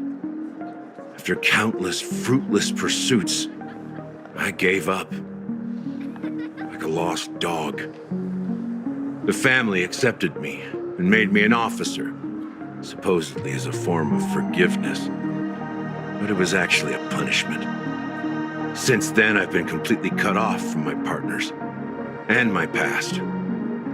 As for Mikhail, I heard he died in obscurity, in a place where no one could find him.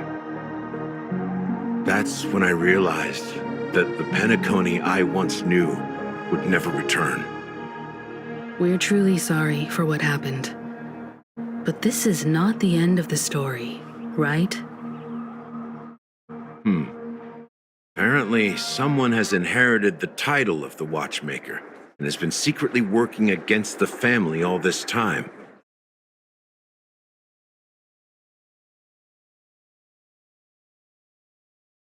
Unfortunately, after all these years, I have no idea who that person is, or if they're even real. Or just Mikhail's lost soul haunting the dreams. So, do you understand why I'm spilling all this info? Because I believe the girl's death must be connected to the Watchmaker's legacy. And at the end of all these mysteries, we will find the answers we are seeking. If it really is Mikhail's ghost, I want to meet him. If only for the last time. For those who despise me could form a line from here all the way to the entrance of the hotel. But those willing to look me in the eye and hear me out? Let's just say, there won't be many. I've told you all I know is a sign of gratitude. Thank you for listening to this old dog. Bark and all. Something just happened at the theme park. Now if you'll excuse me, good luck to all of you. How ironic. What's so different between the stowaways rejected by Penacony today and the dream seekers once hailed as pioneers several amber eras ago? Gallagher does have a troubled past, it seems. While Firefly's whereabouts remain a mystery, his stories shed light on our suspicions about the true identity of the Watchmaker, his connection to the family, and the power struggles hidden behind sweet dreams and death. Exactly. Gallagher suggests that the real traitor is someone else, probably within the Oak family. That lines up with what we've gathered so far. Firefly got involved in this mess because of the legacy, and now we're sure that Aventurine's accusations against Acheron are baseless.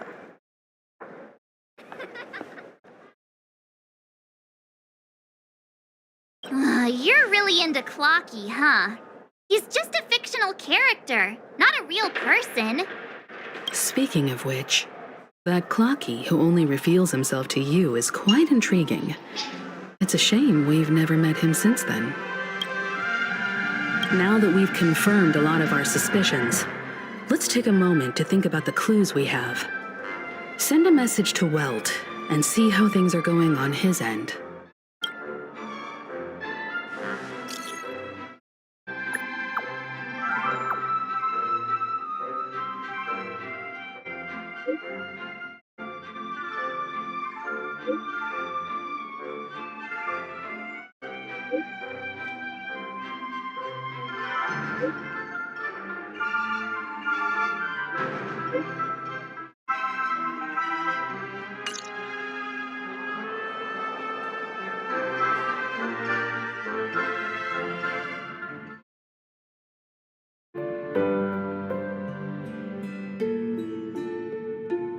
Are your companions worried about you?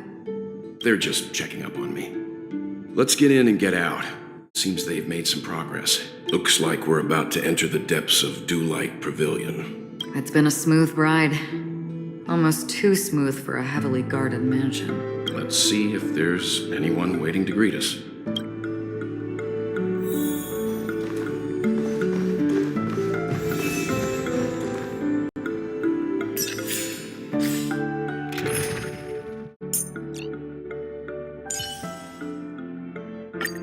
It's your call. What kind of dance do you want?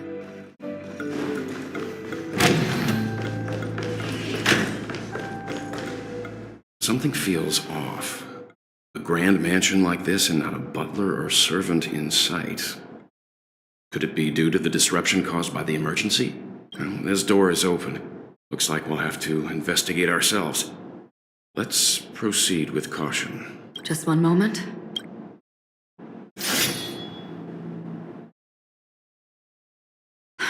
Light. I've made myself less noticeable. The crew can explain their presence as authorized by the family, but I can't come up with any excuses for being here. I see. What an interesting technique.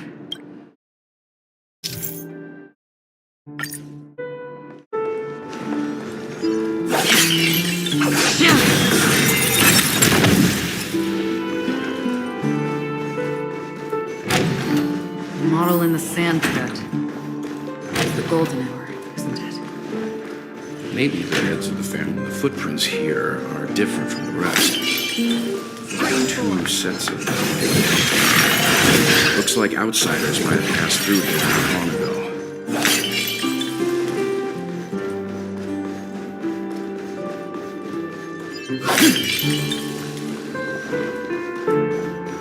Spring forth! While there aren't any people in this mansion, they've set up quite a few Everyone's a customer! Still waters uplifted. I weep for the departed.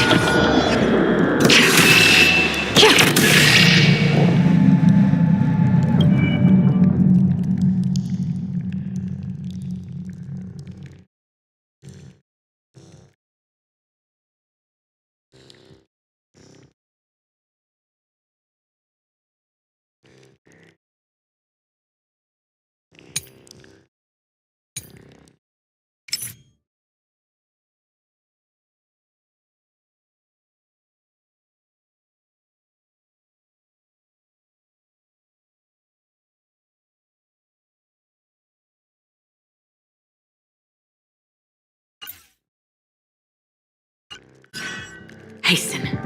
We've hardly any time to kill this boy. You dare attack me? There we go! These are devils! I'll crush them all! What do you want to know? Another journey begins. Familiar.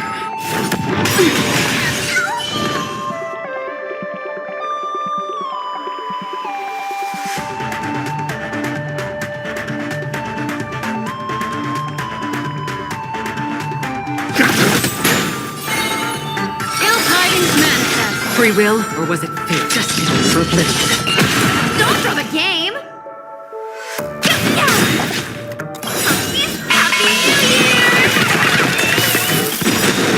Memories beneath the water lies an endless abyss! I weep for the departed. It finishes all.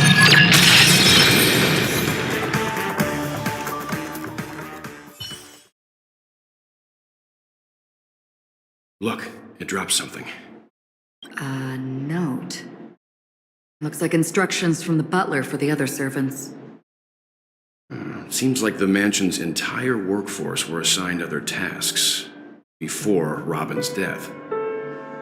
It must have been a big project to require that much manpower. But no matter what their main priorities are, there should always be someone left at the mansion, right? So you're saying someone deliberately cleared the place out? Yeah, but I don't know why.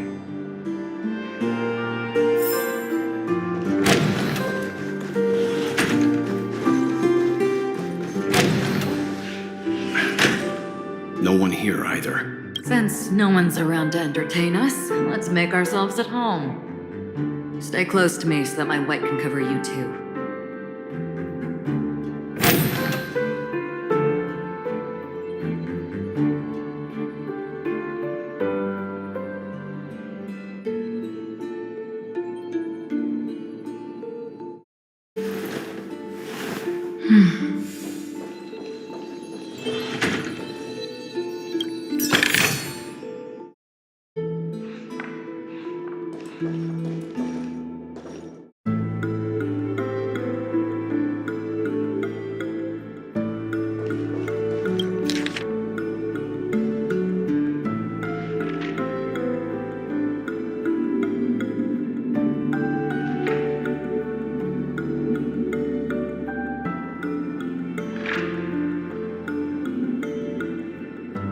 As soon as I and the rest of the crew arrived in Penacony, Mr. Sunday and Robin showed up to greet us. I remember hearing something unusual in her voice, and now it seems I was right. Robin believed it was because the harmony had been tampered with somehow. But as far as I know, there aren't many entities capable of interfering with the power of paths. Meaning? If there really is a traitor within the family, that person must hold a high position or possess unimaginable strength. That would explain why Mr. Sunday has been having such difficulty in catching the traitor.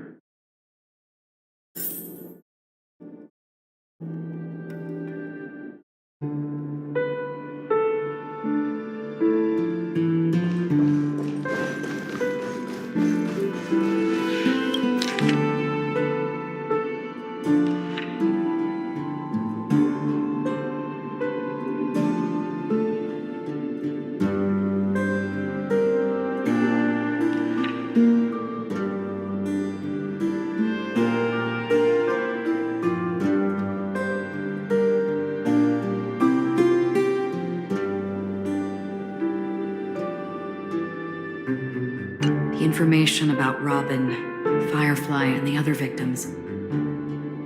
I don't see any commonalities among them. Looks like the rumors were right. Death does seem to be targeting random victims. And based on Sunday's notes, he's no stranger to death. He's just surprised that it has resurfaced.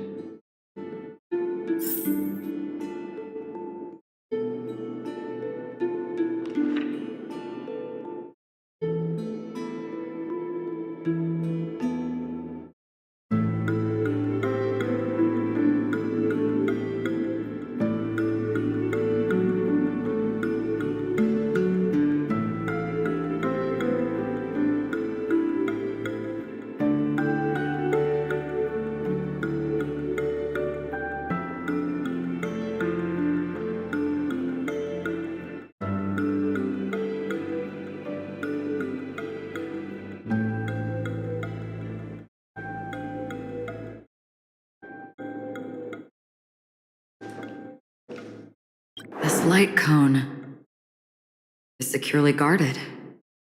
It must hold some important memories.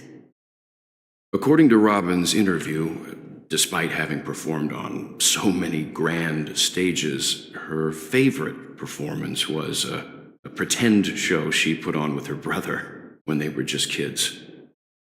I wonder how their relationship is now.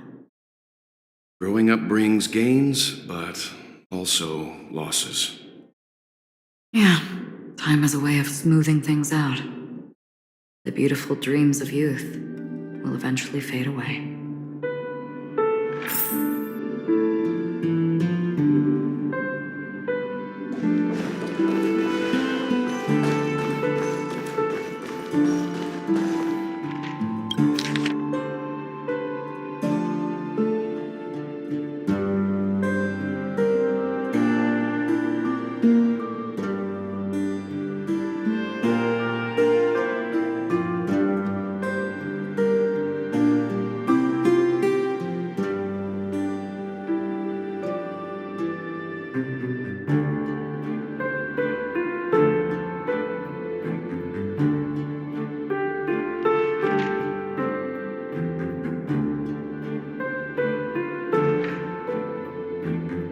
Mr. Sunday has done some serious research on his suspects. This traitor must have been causing trouble for the family for a long time. They all seem to be insiders, but I haven't met any of them. Huh? Wait, these characteristics. What is it? No, nothing. Maybe I'm just overthinking things. However, if this traitor really exists, could they be responsible for Firefly and Robin's deaths? Perhaps that's why Sunday is taking this matter so seriously.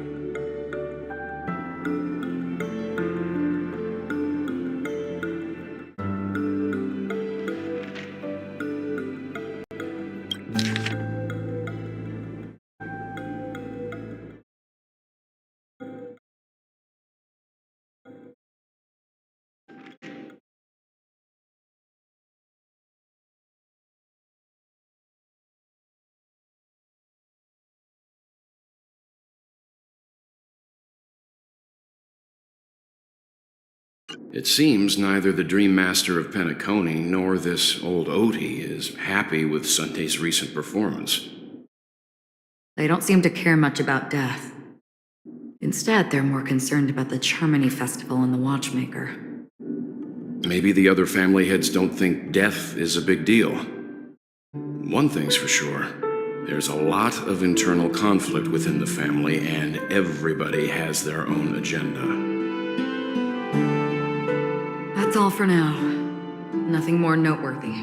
Before coming here, I had all sorts of scenarios in my head about dealing with the family. I did not expect an empty mansion. Watch out. Someone's approaching. I don't think trespassing on forbidden areas is the way to be a guest, Mr. Yang. And... Acheron? The Galaxy Ranger? Our apologies, Mr. Sunday. Nobody came to greet us, so we entered without permission. I hope you can forgive us. But even if there's no one to greet you, you should wait for the host. Don't you agree?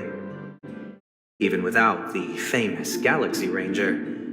As far as I know, the crew has officially accepted the family's commission, so coming here will be unnecessary for you. On the contrary, that's exactly why we're here, to ask you about the case and gather more information. We don't want any loose ends. Well, since you've come with goodwill, I have no reason to show you the door. Rest assured, he hasn't figured out that we went through those documents. While the truth remains a mystery, I'm getting close to it. I assure you that the traitor will soon pay the price. Let's hope justice will prevail soon. I have a question for you, if you don't mind. How did the family come to the conclusion that the murderer was within the family? With all due respect, it's in the IPC's interest to wreak havoc before the Charmony Festival, and the family has every reason to suspect the IPC's involvement. Well, other family heads share the same suspicions as you, but in my opinion, the true murderer would never have drawn as much attention as that ambassador did. Not to mention, I personally shackled him a while ago. However, I'll give you a suggestion regarding your suspicions, Mr. Yang. You should be more cautious of Aventurine. While the wicked can't break through high walls, they can plunge their evil dagger into the heart of the righteous. He's a businessman, not some philanthropist. But right now, he's out there handing out his wealth on the streets. And he went to the Clock Studios theme park all by himself. Who knows what kind of scheme he's cooking up? While the family is dedicated to keeping our guests safe, it might be wise for you to stay alert. You never know what unexpected troubles could arise.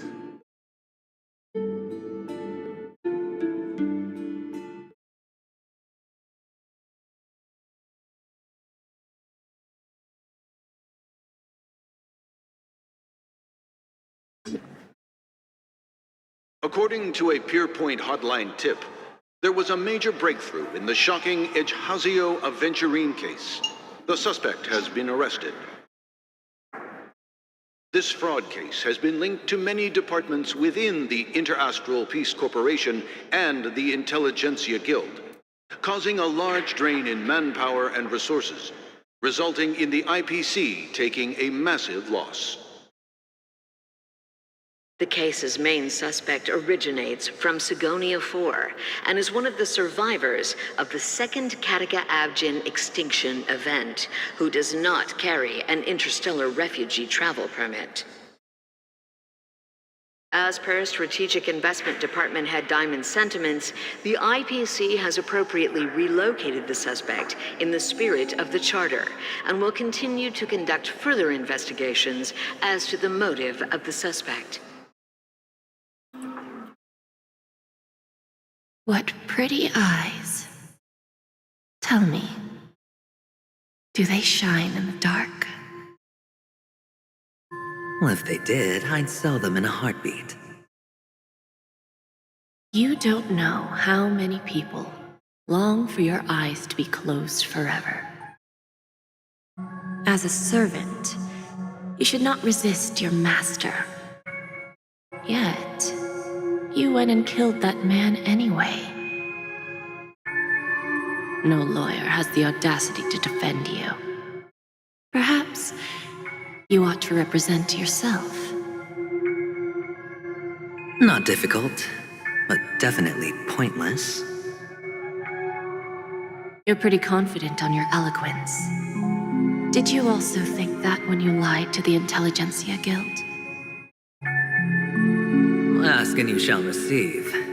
You wanted the perfect construction material. All I did was offer a possibility. It was just a small wager.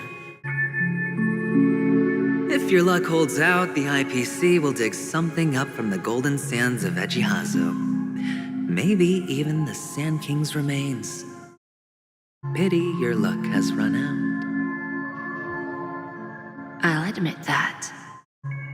What I'm more curious about, though, is why such a grand scheme failed to benefit anyone in the end, including the perpetrator himself. Madam, I already have what I want. To be brought before you for the next high-stakes gamble. Then let's talk about the second gamble. Tell me, what are you prepared to wager this time? My life.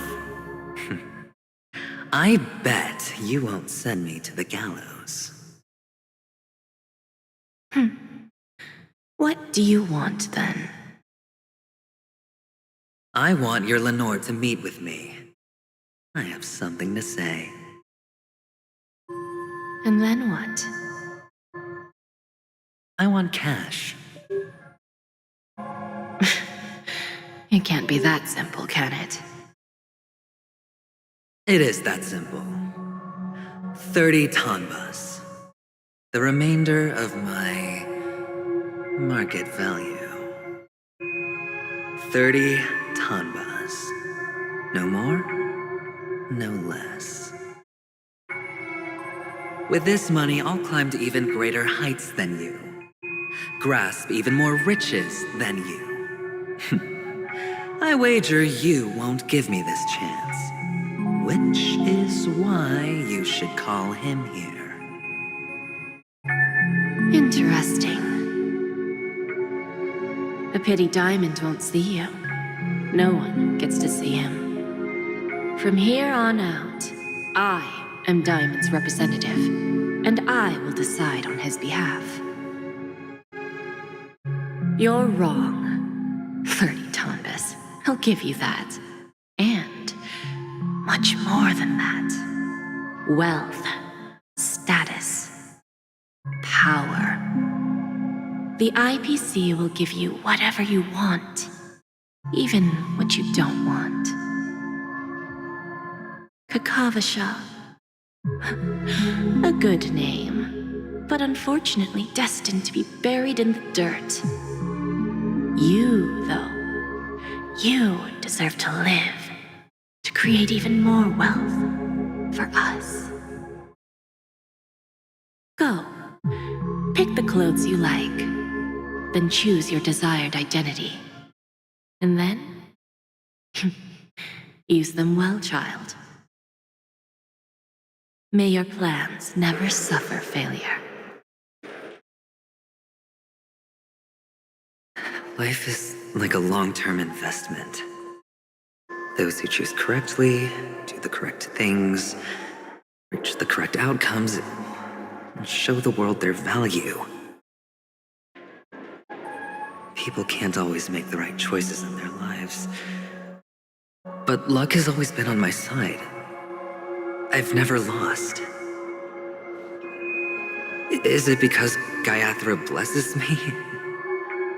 If that's the case, she must also be looking upon me right now. My success is inevitable. But what then? Even if I overcome this difficult trial, what would come next? What awaits me after this glorious gamble? An even more glorious one? Will I return triumphant with unending riches after countless successes, or will I encounter failure, never to return?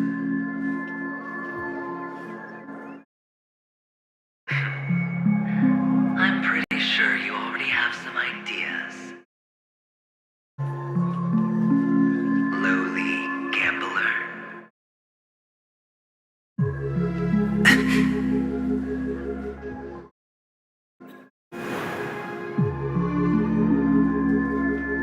What?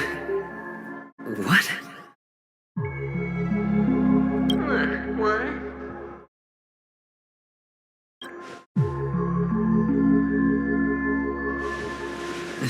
Am I dreaming, or have I gone completely insane? Perhaps both. Forgotten me already? When you were strapped to that electric chair by a mannequin warlords, who was it that gave you the idea? Fine. I may be crazy, but I'm not stupid. Get out of my head, newborn of the Harmony. The Harmony? Oh, don't play the fool. It's not the first time we've met. No need to be so polite. I'm you, and perhaps even more aware of yourself than you. Of what exactly you want. You're dying. And you still want to drag a bunch of unfortunate fools with you through death's door. That's why you're here, isn't it? A grand unveil. You really think you can pull it off? Why not? Well, you may have fooled everyone, but you can't fool yourself. I can show you. Before you're entirely gone, I'll be with you for the last stretch of your road. Let's have a heart-to-heart while we walk.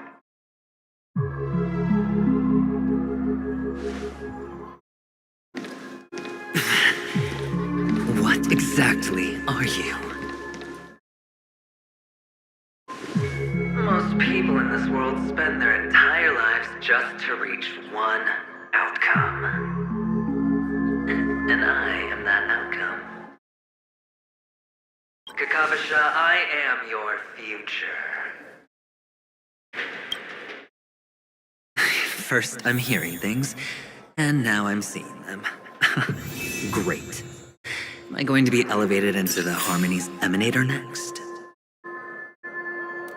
Oh, why are there no guests here?